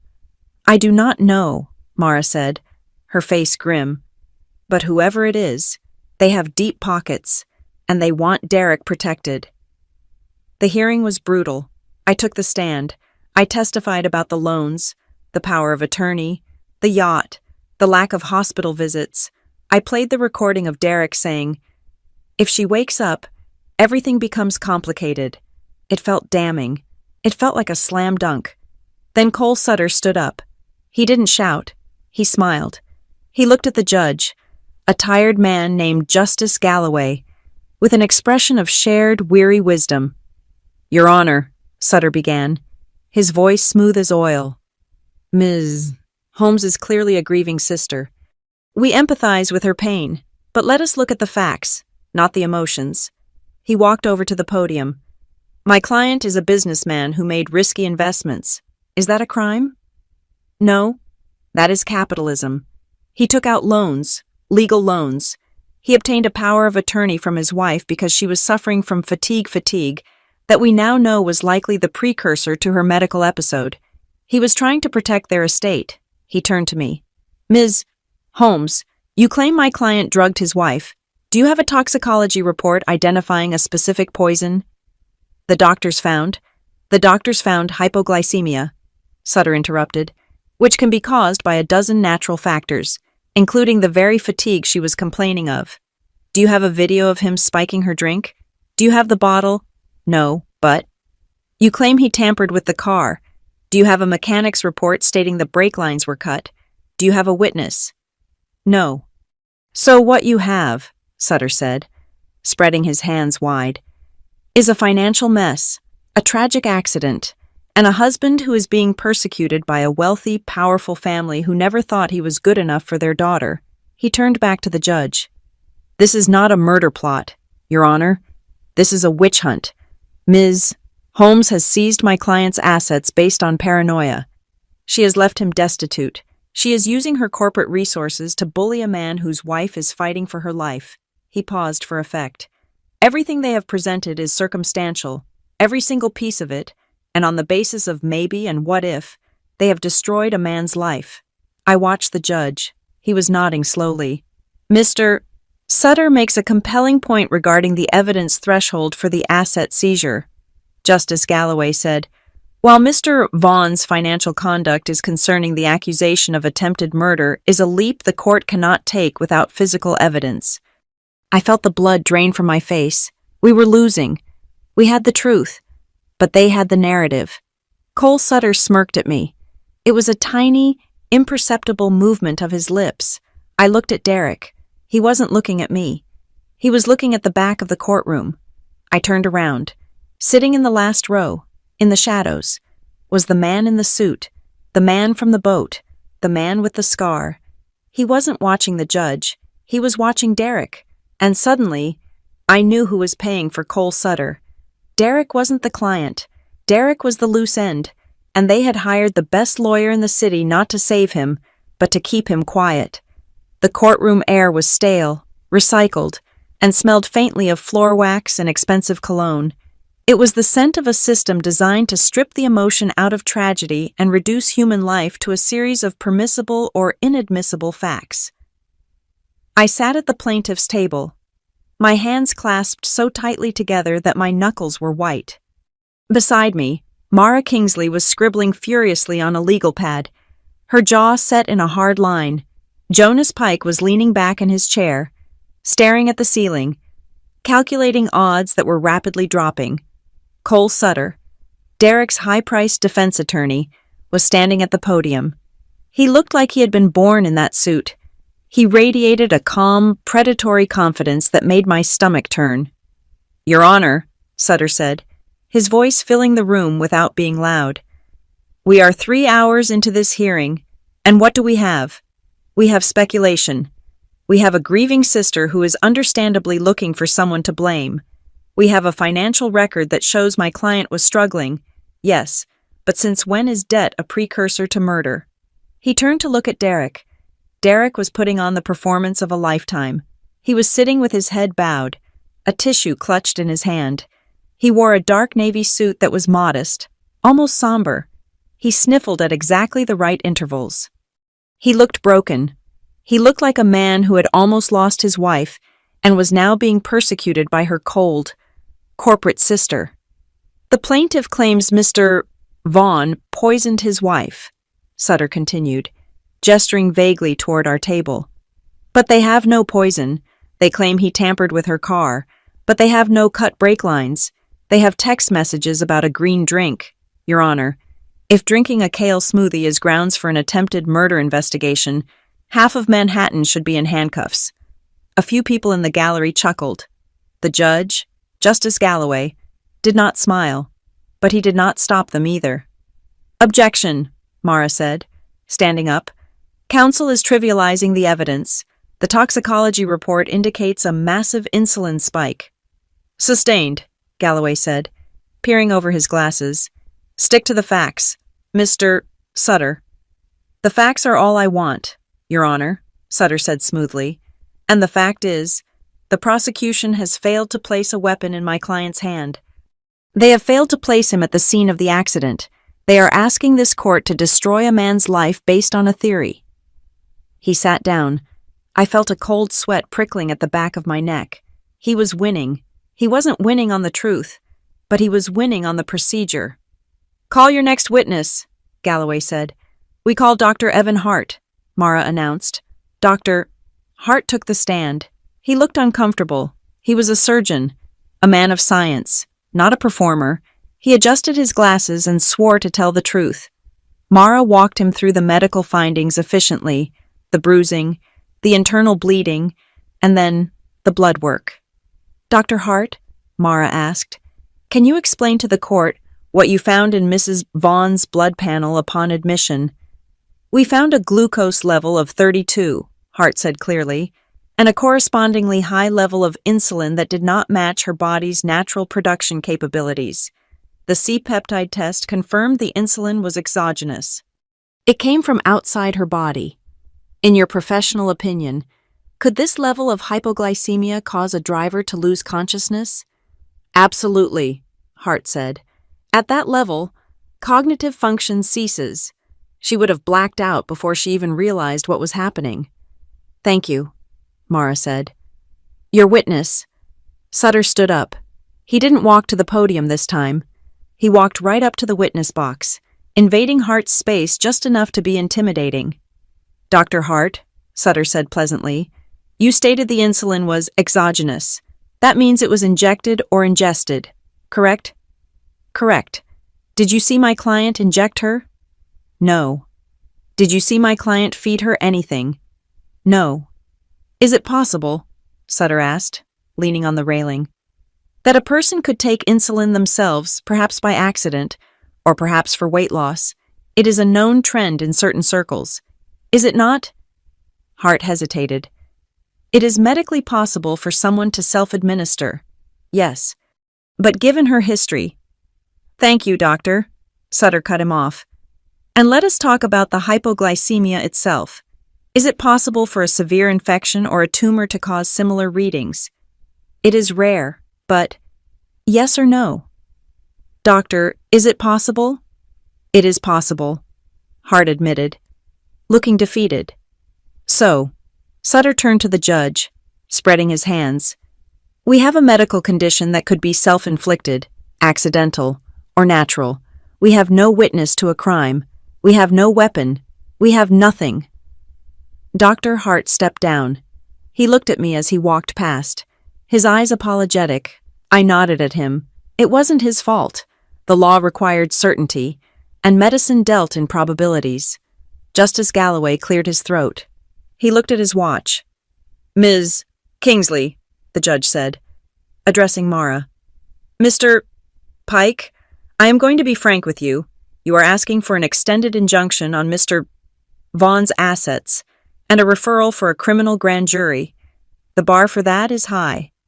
You have shown me that Mr. Vaughn is a bad financial manager.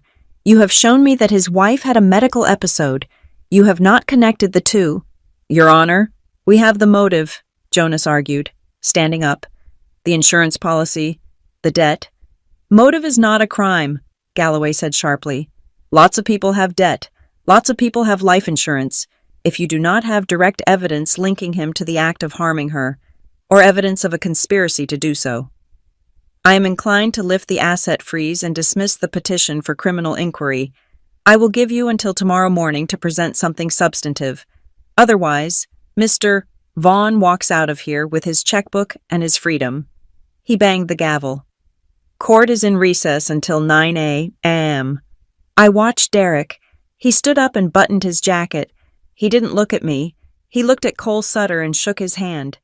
It was a firm, confident handshake. I felt like I couldn't breathe.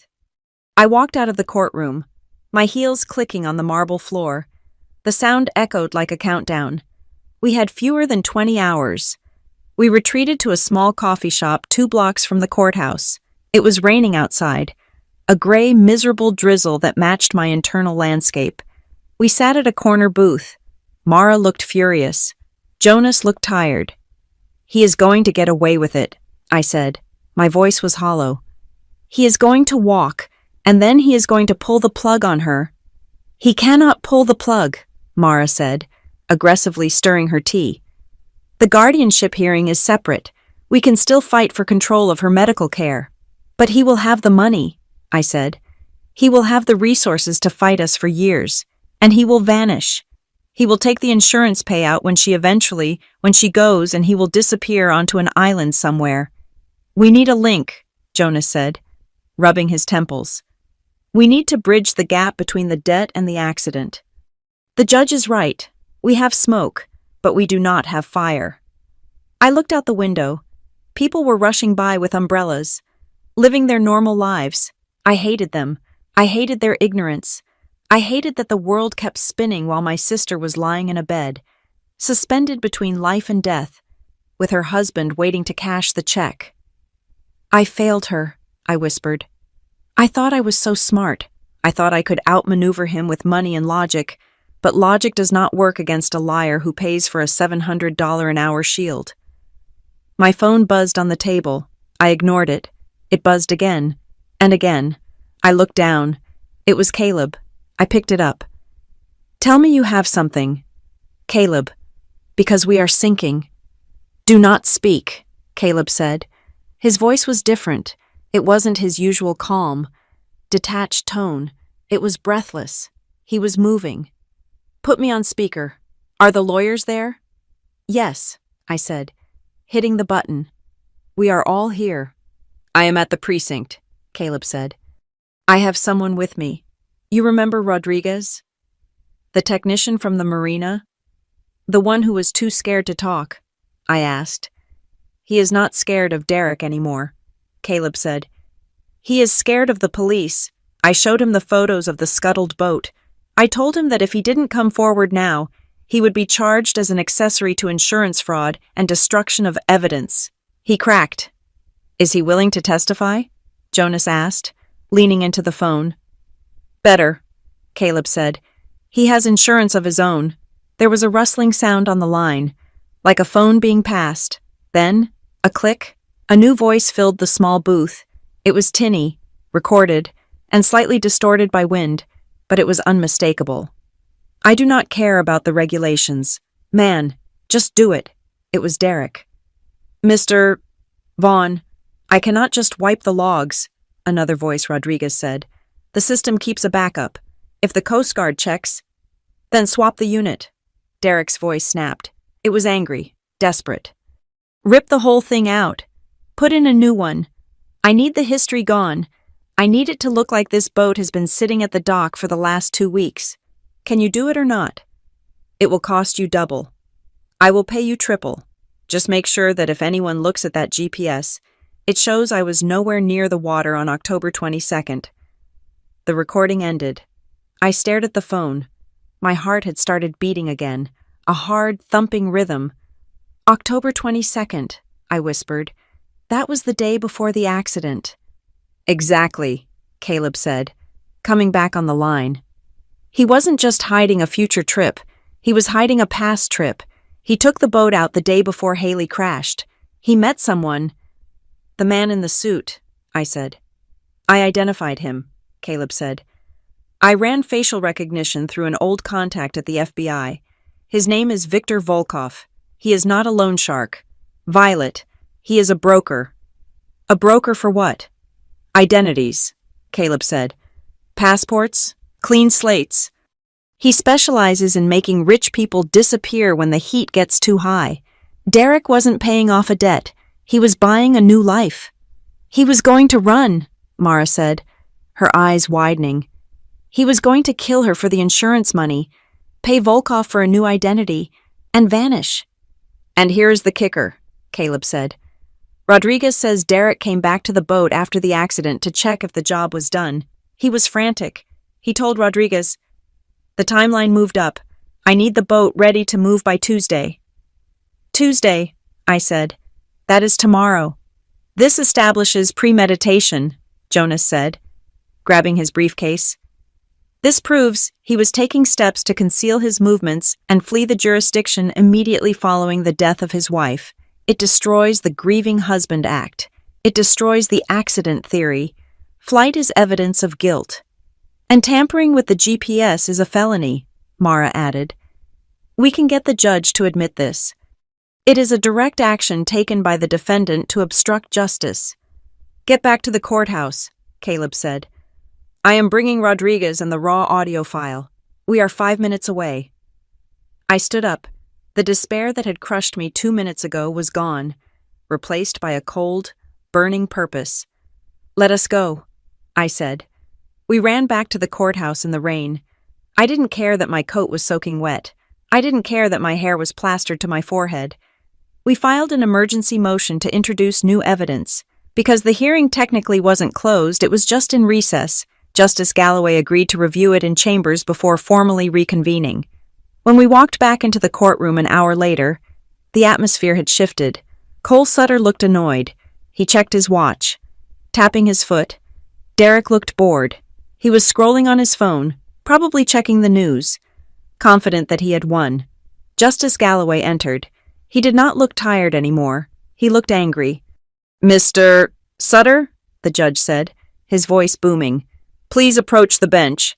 Sutter walked up, his confidence wavering slightly as he saw the expression on the judge's face. Mara walked up beside him. They spoke in hushed tones for 2 minutes. I watched Derek. He looked up, sensing the shift. He saw Sutter's shoulders tense. He saw Mara hand a flash drive to the clerk. Sutter stepped back, his face pale. He looked at Derek. It wasn't a look of reassurance. It was a look of assessment. He was calculating how much damage control he would have to do. We are reconvening on the record, Galloway said. The plaintiff has submitted digital evidence and a sworn affidavit from a witness, Mr. Hector Rodriguez, regarding the defendant's solicitation to tamper with navigation records and destroy evidence. Derek froze. His phone slipped from his hand and clattered onto the table. This evidence, the judge continued, staring directly at Derek, suggests a concerted effort to conceal movements and prepare for flight. It directly contradicts the defendant's claim of being a stable, grieving spouse. Therefore, the motion to lift the asset freeze is denied. Furthermore, I am granting the plaintiff's request to refer this evidence to the district attorney's office for immediate investigation into insurance fraud, tampering with evidence, and other related charges. Derek stood up. That is a lie. I never— Sit down, Mr. Vaughn, Galloway barked, or I will have you held in contempt. You are to surrender your passport immediately. You are not to leave the state of New York, and you are to have zero contact with the victim or her medical team. Sutter grabbed Derek's arm and yanked him down into the chair. Shut up, I saw him mouth. Just shut up. I let out a breath I'd been holding for days. We had done it. We hadn't convicted him of murder yet. That was still a battle to come. But we had cut his legs off. He couldn't run. He couldn't hide. And now, the police had a reason to dig. I looked across the aisle. Derek was staring at me. There was no sadness in his eyes now. Just pure, unadulterated hatred. I stared back. I didn't flinch. My phone rang. It was loud in the quiet courtroom. People turned to look. The judge frowned. I scrambled to silence it. But I saw the caller ID. Harbor East ICU. My heart stopped. I looked at Mara. She nodded. Answer it. I stood up and walked out of the courtroom. Ignoring the bailiff's glare, I pressed the phone to my ear. This is Violet. Ms. Holmes. It was Tanya. The nurse. Her voice was high. Urgent. You need to get here. What happened? I asked, my voice trembling. Did she crash? No, Tanya said. She moved. We were changing her dressing, and she squeezed my hand. Hard, and her heart rate is reacting to sound. The doctor is in there now. He says she is surfacing. She is trying to wake up. I dropped the phone. I didn't bother to pick it up. I turned and ran. I ran out of the courthouse, past the security guards, out into the rain. I ran toward my car. Derek had said it himself, if she wakes up, everything becomes complicated. Well, it was about to get very complicated, because the only witness who knew the whole truth, the only person who had tasted the poison and looked into his eyes as he handed it to her, was coming back, and she was going to burn him to the ground. The run from the parking lot to the intensive care unit was a blur of fluorescent lights and squeaking rubber soles. I do not remember taking the elevator. I do not remember swiping my visitor badge. I only remember the sound of my own breathing, ragged and desperate, as I burst through the double doors of the unit. Tanya Briggs was standing outside room 304. She put a hand on my chest to stop my momentum. Easy, she whispered, her voice firm but kind. She is fragile. Violet, the stimulation needs to be low. No screaming, no crying. Just be there. I nodded, swallowing the lump of terror and hope that had lodged in my throat. I smoothed my wet hair. I took a deep breath that tasted of antiseptic and rain. Then, I pushed the door open. The room was dim. The rhythmic hissing of the ventilator was gone, replaced by the softer, more irregular sound of natural breathing. Though she was still on supplemental oxygen, Haley was looking at the window. She turned her head slowly as I entered. Her movement was fluid but heavy, like she was moving through deep water. Her eyes, usually so bright and full of mischief, were dark and unfocused, but they were open, and when they locked onto mine, I saw recognition. Vi, she croaked. It was barely a sound. It was a vibration of air against dry vocal cords. I rushed to the side of the bed and fell into the plastic chair, grabbing her hand. It was warm. I am here. I am right here. She blinked. A slow, deliberate motion. She squeezed my fingers. It was weak, a ghost of a grip, but it was there. Water, she whispered. I grabbed the sponge stick from the cup of ice chips and wet her lips. She sighed, a sound of pure relief. Then, her eyes darted around the room. She looked at the door. She looked at the empty chair in the corner. She looked back at me. Her expression tightened. It wasn't confusion, it was fear. Is he? She started, but her voice broke. No, I said instantly, understanding exactly who she meant. He is not here. He has not been here. Her shoulders dropped. The tension left her body, replaced by a profound, exhaustion-soaked relief. She closed her eyes for a moment, and a single tear leaked out, tracking through the dust of her ordeal. Good, she whispered. I leaned in close, my voice a fierce whisper. Haley, you are safe. I promise you. I have lawyers. I have security coming. He cannot get near you. He cannot touch you. She opened her eyes again. The fog was lifting, revealing something hard and sharp underneath. He tried. Vi, he tried to stop me. I know, I said, stroking her hair. I know about the sugar. I know about the accident. We are handling it. She shook her head slightly. Not just the accident, the crash that was the end, but he started months ago. I stayed with her for an hour before the doctors kicked me out to run neurological assessments. I used that time to turn the hospital wing into a fortress. I called Mara Kingsley. She is awake. She is lucid. Does he know? Mara asked. No, and he cannot know. If he finds out she is talking, he will run, or he will do something desperate. I will get an emergency gag order on the medical staff, Mara said. HIPAA privacy protections are already in place, but we will add a layer, no updates to the husband. We will claim it is critical deterioration if he asks. I want guards, I said. Armed? Way ahead of you, Mara replied. I have a private security firm en route. 2 men at the door, 24/7. Nobody gets in without your biometric approval. By the time I was allowed back into the room, 2 men in dark suits who looked like they chewed gravel for breakfast were stationed outside the door. I nodded to them and went inside. Haley was sitting up slightly, propped by pillows. She looked terrible, bruised, gaunt, her skin waxy, but her mind was sharpening by the minute. The doctor said her cognitive functions were intact. A miracle given the trauma. I pulled the chair close. Haley, you do not have to talk about it yet. You can rest. I cannot rest, she said. Her voice was stronger now, raspy but determined. I have been sleeping for a week. I need to get this out before I forget the details. She looked at the ceiling, gathering her thoughts. He changed. Violet, about 6 months ago. He stopped looking at me. He started looking through me. He was always on his phone, always talking about leverage and timelines. We know about the debts, I said softly. We know about the gambling. It wasn't just gambling, she said.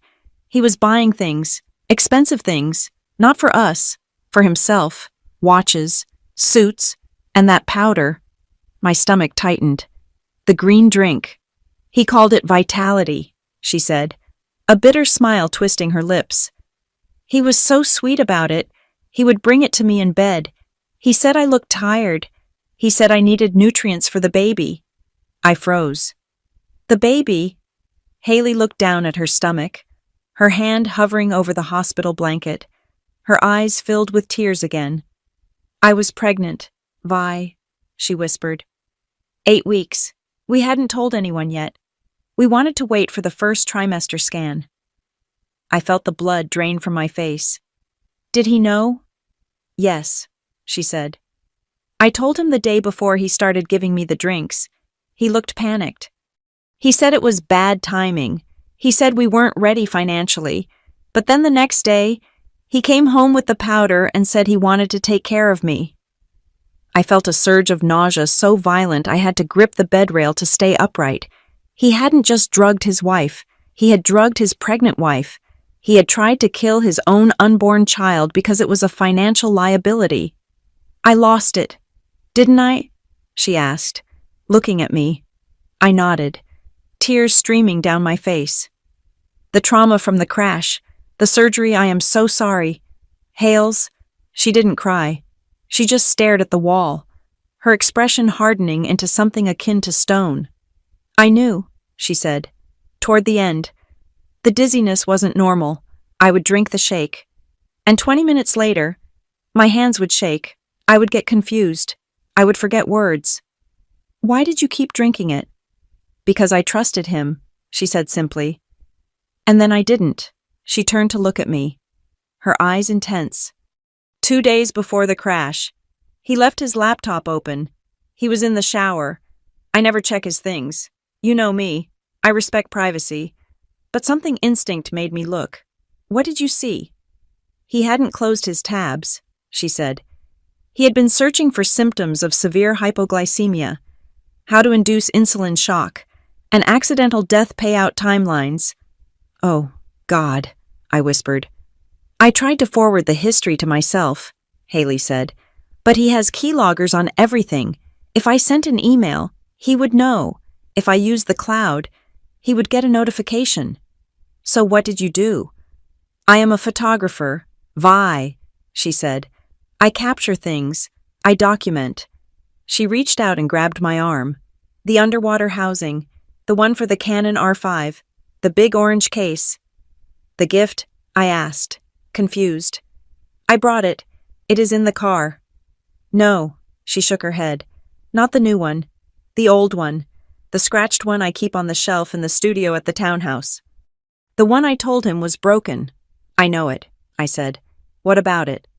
I took photos of his screen with my macro lens, she said. I took photos of the receipts I found in his jacket pocket, receipts for the insulin. Receipts from the guy named Volkov. I recorded him. I put a voice recorder under the sofa cushion when he had his friends over. He talked about the deadline. He talked about the boat. Where is it? I demanded. Where are the files? I couldn't leave them on the computer, she said. So I put them on an SD card, a 64-gigabyte SanDisk. I put it inside the O-ring seal of the broken underwater housing. He never touches my gear. He thinks it is just junk. It is in the townhouse, I said. In the studio? Go get it, she said. Get it before he realizes I am awake and tries to burn the house down. I stood up. I am going. The guards are here. Do not sleep. Do not eat anything unless Tanya gives it to you. I am done sleeping, Haley said. Go bury him, Violet. I drove to the townhouse like a woman possessed. I had the legal authority to enter now. Thanks to the court order granting me temporary conservatorship over the property, I let myself in. The house was still eerie, silent and sanitized. I ran up the stairs to the 3rd floor, where Haley had her studio. It was a mess of tripods, lights, and backdrops, the only room Derek hadn't bothered to clean, because he likely never set foot in it. I scanned the shelves. There, between a stack of National Geographic magazines and a broken strobe light, was the orange underwater housing. It was dusty. I grabbed it. I unscrewed the heavy plastic latches. Pop, pop, pop. I pulled the back open. I ran my finger along the black rubber O-ring that kept the water out. There, tucked into the groove, was a tiny black square. The SD card. I pulled it out and held it up to the light. It looked like a piece of plastic. It felt like a weapon. I called Caleb. Meet me at the office. I have the smoking gun. An hour later, in the secure conference room of Stonebridge Meridian, Caleb inserted the card into a reader connected to an air-gapped laptop. Mara and Jonas stood behind us. The folder structure appeared on the screen. Haley had named the folder Seagrass Textures Raw. Caleb clicked it open. It wasn't seagrass. There were 52 files. The first dozen were high-resolution photographs of a computer screen. The text was crystal clear. Search history, lethal insulin dose for a 100-year-old female. Search history, Sea Lullaby navigation system bypass. Search history, non-extradition countries with beach access. Jesus, Jonas muttered. He Googled how to kill her. We scrolled down. There were photos of physical documents. A crumpled receipt from a pharmacy in Mexico for Humalog insulin, 10 vials.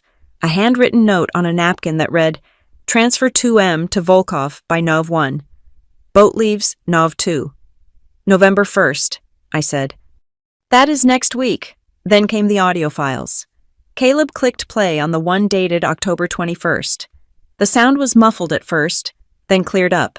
It sounded like it was recorded from inside a pocket or under fabric. I am telling you. She is getting weaker, Derek's voice said. He sounded impatient. She can barely walk straight in the mornings. It is working. A second voice, deep and accented, Volkov responded. Do not rush it. If she crashes too early, the autopsy will show the levels. You need it to look like a faint. I cannot wait, Derek snapped. The bank is calling every day. I need the payout. I'm going to up the dose on Thursday. Then I will put her in the car and tell her to drive to the pharmacy. She will pass out before she hits the intersection. The room was silent. The only sound was the hum of the laptop fan. He just confessed, Mara whispered. He just confessed to conspiracy to commit murder. He laid out the plan. He laid out the method. He put her in the car, I said, my voice shaking with rage. He didn't just let her drive. He told her to drive. He sent her to her death. Jonas straightened his tie. He looked like a man who had just been handed a royal flush.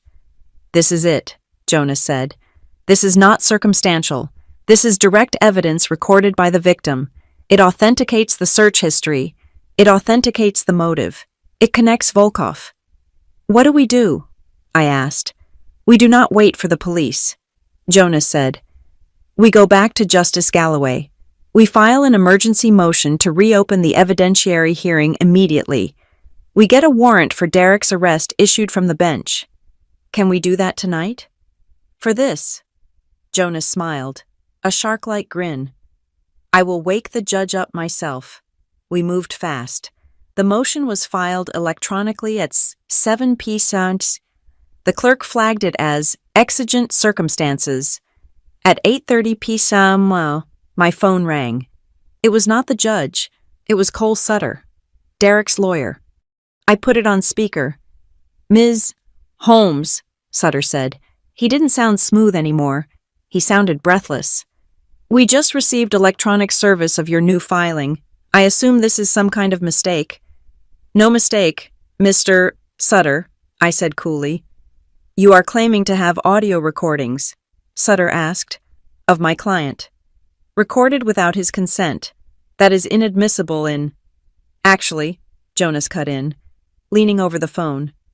New York is a one-party consent state, Cole, and since the recording device was placed in the marital home by a resident of that home for the purpose of protecting herself from domestic violence, it is fully admissible. We have case law. Would you like the citations? Silence on the line. Is he with you, Cole? I asked. Is Derek there? I cannot discuss my client's location, Sutter said, but I heard the hesitation. Tell him something for me, I said. Tell him that Haley is awake. A gasp. Not from Sutter, but from someone in the background. She is awake, I continued, my voice hard as diamond. She remembers the green drink, she remembers the laptop, and she remembers you telling her to drive to the pharmacy. Violet, wait. Derek's voice came onto the line. He sounded frantic, hysterical. Let me explain. The recording, it is out of context. It was a screenplay. We were rehearsing a scene. Save it for the jury. Derek, I said. The police are on their way to your apartment. They have the warrant. And this time, Volkov cannot help you. I hung up. I looked at the team. He is going to run, Caleb said. He knows it is over. Let him try, I said. Every airport in the tri-state area has his face on a screen by now. His passports are flagged. His accounts are zero. He has nowhere to go but down. I stood up. I needed to go back to the hospital. I needed to tell Haley that the war was over. We had won. But as I walked out of the building, I looked at the night sky. It wasn't over. Not yet. Because a cornered animal is most dangerous right before it dies. And Derek Vaughn had one last card to play, even if it was a suicide card. The final hearing did not begin with a bang.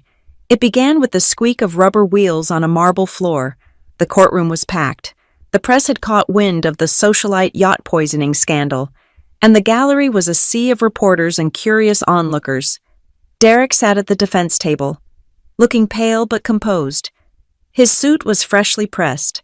Cole Sutter was whispering in his ear, likely assuring him that without a direct witness to the car crash, they could plead down to simple fraud. Then, the double doors at the back of the room swung open. The room went silent. You could hear the hum of the air conditioning. I walked in first, and behind me, pushed by a court bailiff, was Haley. She was in a wheelchair, a blanket over her lap. She looked fragile, her skin still bearing the yellowing fade of bruises, a bandage still taped to her throat where the central line had been, but her head was up. Her eyes were clear. I looked at Derek. The color drained from his face so fast it looked like a physical blow. His mouth opened slightly, then snapped shut. He gripped the edge of the table. He had convinced himself she was brain damaged. He had convinced himself she was a vegetable. He was looking at a ghost, and the ghost was looking back with eyes of steel. "The prosecution calls Haley Kerrigan," Jonas Pike announced. Haley was wheeled to the witness box. She declined the offer to have the courtroom cleared. She wanted him to see her. She wanted everyone to see her. "Mrs. Kerrigan," Jonas began gently, "do you recognize the defendant?" "He is my husband," Haley said. Her voice was raspier than before, but it carried to the back of the room without a microphone. "Derek Vaughn. Can you tell the court what happened on the morning of October 23rd? "I woke up," Haley said. "I felt dizzy. I had felt dizzy for weeks. Derek told me I looked pale. He went to the kitchen and made me a drink, a green smoothie. He said it was Vitality. He said it would help the baby." A ripple of confusion went through the gallery. "The baby," I bit my lip, knowing what was coming. "I drank it," Haley continued, "because I trusted him. 10 minutes later, I felt like the floor was tilting. My hands started to shake. I told him I needed to lie down. He told me no. He told me I had to go to the pharmacy to pick up a prescription for him. He said it was urgent. He put the keys in my hand. He walked me to the car." "He put you in the car," Jonas clarified. "He opened the door," Haley said, staring directly at Derek. "He buckled my seatbelt. He told me to drive. I told him I couldn't see straight. He said, 'Just go. Haley, it is only 5 minutes.' The last thing I remember is the traffic light turning red, and my hands going numb on the wheel." "Objection." Cole Sutter stood up, though he looked less confident than before. "The witness has suffered severe head trauma. Her memory is compromised. She is confabulating." "I am not confabulating," Haley cut in before the judge could rule. "I documented it." Jonas nodded to the clerk. The projection screen descended. "Your Honor," Jonas said, "we submit into evidence the contents of the SD card recovered from the plaintiff's home, specifically, the metadata." The screen lit up. It showed the file directory found in the underwater camera housing. "This is not just a photo," our forensic expert testified a moment later. "This is a raw image file. It contains unalterable metadata. The date of creation, October 21st. The subject, a laptop screen. The image of Derek's Google search history filled the room. Lethal insulin dose. How to mask hypoglycemia. And this audio file," Jonas continued, "recorded on October 22nd. The courtroom listened as Derek's voice, clear and irritated, echoed from the speakers. "I am going to up the dose on Thursday. Then I will put her in the car. She will pass out before she hits the intersection." Derek sank lower in his chair. He put his head in his hands. Sutter was frantically tapping on his tablet, looking for a loophole that didn't exist. "Mr. Sutter," Justice Galloway said, his voice like thunder, "do you have a cross-examination?" Sutter stood up. He looked at the screen. He looked at Haley. "Mrs. Kerrigan, is it possible that you were researching these things for a project? You are an artist, perhaps a story about murder." "I take photos of jellyfish, Mr. Sutter," Haley said dryly. "I do not research bioweapons." "But the trauma," Sutter tried again. "The trauma," Haley interrupted, "is the only reason I'm alive, because the crash happened too soon. If I had stayed home and finished that drink, I would be dead in my bed, and he would have claimed it was natural causes." Sutter sat down. He knew it was over, but we weren't done. "The prosecution calls Elena Petrova," Jonas announced. The doors opened again. Derek's head snapped up. The woman from the yacht photo walked in. She wasn't wearing a bikini and holding champagne anymore. She was wearing a gray pantsuit and looking at the floor. She had been arrested the night before on charges of money laundering, and she had taken a plea deal faster than Derek could blink. "Ms. Petrova," Jonas said, "what is your relationship to the defendant?" "I am a broker," she said. Her accent was thick, Eastern European. "I work for Viktor Volkov. We facilitate asset liquidation and relocation." "Did Mr. Vaughn hire you?" "Yes. He paid us a retainer of $50,000. He wanted a new identity, passport, residency in a non-extradition country. And he wanted to move a large sum of money." "How much money?" $6 million, she said. "He told us the funds would be available by November 1st. He said his wife's life insurance policy had a double indemnity clause for accidental death. He was very specific about the accidental part. He needed the police report to be clean." "Did he mention his wife?" "He said she was an obstacle," Elena said cold. "He said, 'The asset is expiring soon.' He talked about her like she was a stock option."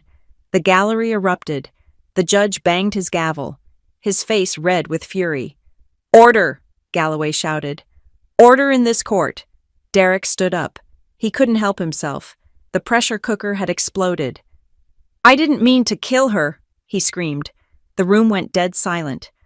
Derek looked around, realizing what he had just done. But he couldn't stop. The dam had broken. "I didn't want her dead," he yelled, tears streaming down his face, tears of self-pity, not remorse. "I just wanted the money. I was in a hole. Volkov was going to kill me. I needed the insurance. If she just went to sleep and didn't wake up, it would have been painless. I loved her. I did it for us." "You did it for yourself," I said from the plaintiff's table. I didn't shout. I didn't have to. "Mr. Vaughn," Justice Galloway said, his voice dangerously quiet, "did you just confess to administering a substance to your wife with the intent to cause her death to collect insurance money?" Derek stammered. He looked at Sutter. Sutter had closed his laptop. He was staring at the wall. "It wasn't just a business decision I was going to lose the house." "You are going to lose a lot more than the house," the judge said. The sentencing hearing was immediate, because Derek was a flight risk with connections to identity brokers. His bail was revoked instantly. The judge didn't hold back. "Derek Vaughn," Justice Galloway said, looking down from the bench. "In my 30 years on the bench, I have seen crimes of passion, and I have seen crimes of greed, but I have rarely seen a crime so calculated, so intimate in its betrayal. You used your wife's trust as a weapon. You used her body as a piggy bank. I sentence you to 25 years to life for attempted murder in the first degree, conspiracy to commit insurance fraud, and tampering with evidence. Furthermore, I am granting the full forfeiture of all assets to the victim. You are stripped of your marital rights. You are stripped of your dignity." Derek was handcuffed. He looked at Haley one last time as the marshals dragged him away. He looked small. He didn't look like a businessman or a charmer. He looked like exactly what he was, a bad investment. Haley didn't look at him. She was looking at me. We left the courthouse through the back exit to avoid the press. The rain had started again, washing the city clean. We sat in the back of the town car, watching the buildings blur by. Haley was quiet. She was holding her stomach again. "It wasn't just the money," she whispered. "I know," I said. She looked at me. Her eyes filled with a grief that went deeper than the ocean she loved to photograph. "I lost the baby, Vi," she said. "The doctor told me when I woke up, the trauma of the crash, the shock to my system, my body couldn't hold on." I reached out and pulled her into a hug, being careful of her ribs. "I am so sorry. I am so sorry. I was going to name her Marina." She sobbed into my shoulder. "I didn't tell Derek. I wanted it to be a surprise. But he knew I was pregnant. He knew. And he still sent me to that car. He killed his own child. Violet. He didn't care." "He cared about nothing but himself," I said, stroking her hair.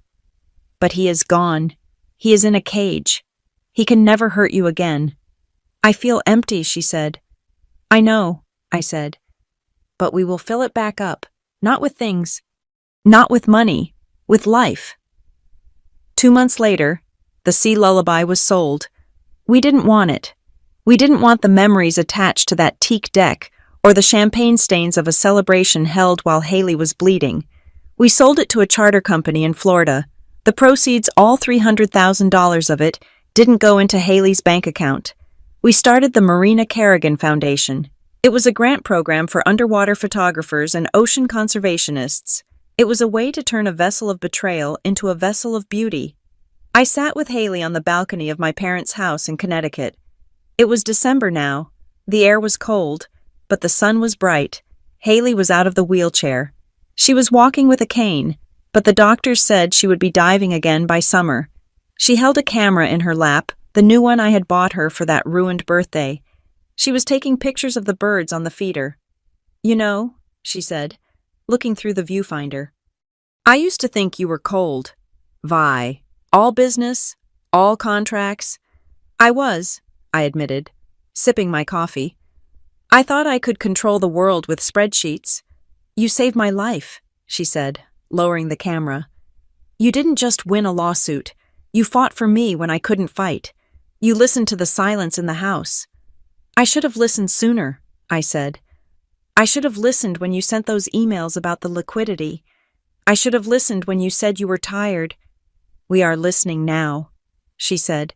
She reached over and took my hand. "We are all listening." I looked at my sister. She was scarred. She was grieving a child she never got to hold. She was a divorcee at 33 with a publicized trauma, but she was alive, she was breathing, and she was free. I realized then that revenge isn't about destroying the enemy, that is just the mechanics. Revenge is about surviving the attempt to destroy you. It is about refusing to be the victim they wrote you to be. Derek Vaughn was rotting in a cell in upstate New York, worrying about his appeal. Violet Holmes and Haley Kerrigan were sitting in the sun, planning a trip to the Great Barrier Reef, and that, truly, was the best business transaction I had ever closed. Thank you so much for listening to this story of betrayal, justice, and sisterhood. If you enjoyed seeing Derek get exactly what he deserved, please let me know in the comments where you are tuning in from. I would love to hear your thoughts on how Violet handled this. Don't forget to subscribe to the Maya Revenge Stories channel, like this video, and hit that hype button so we can share this story with even more people. Stay safe, and always trust your instincts.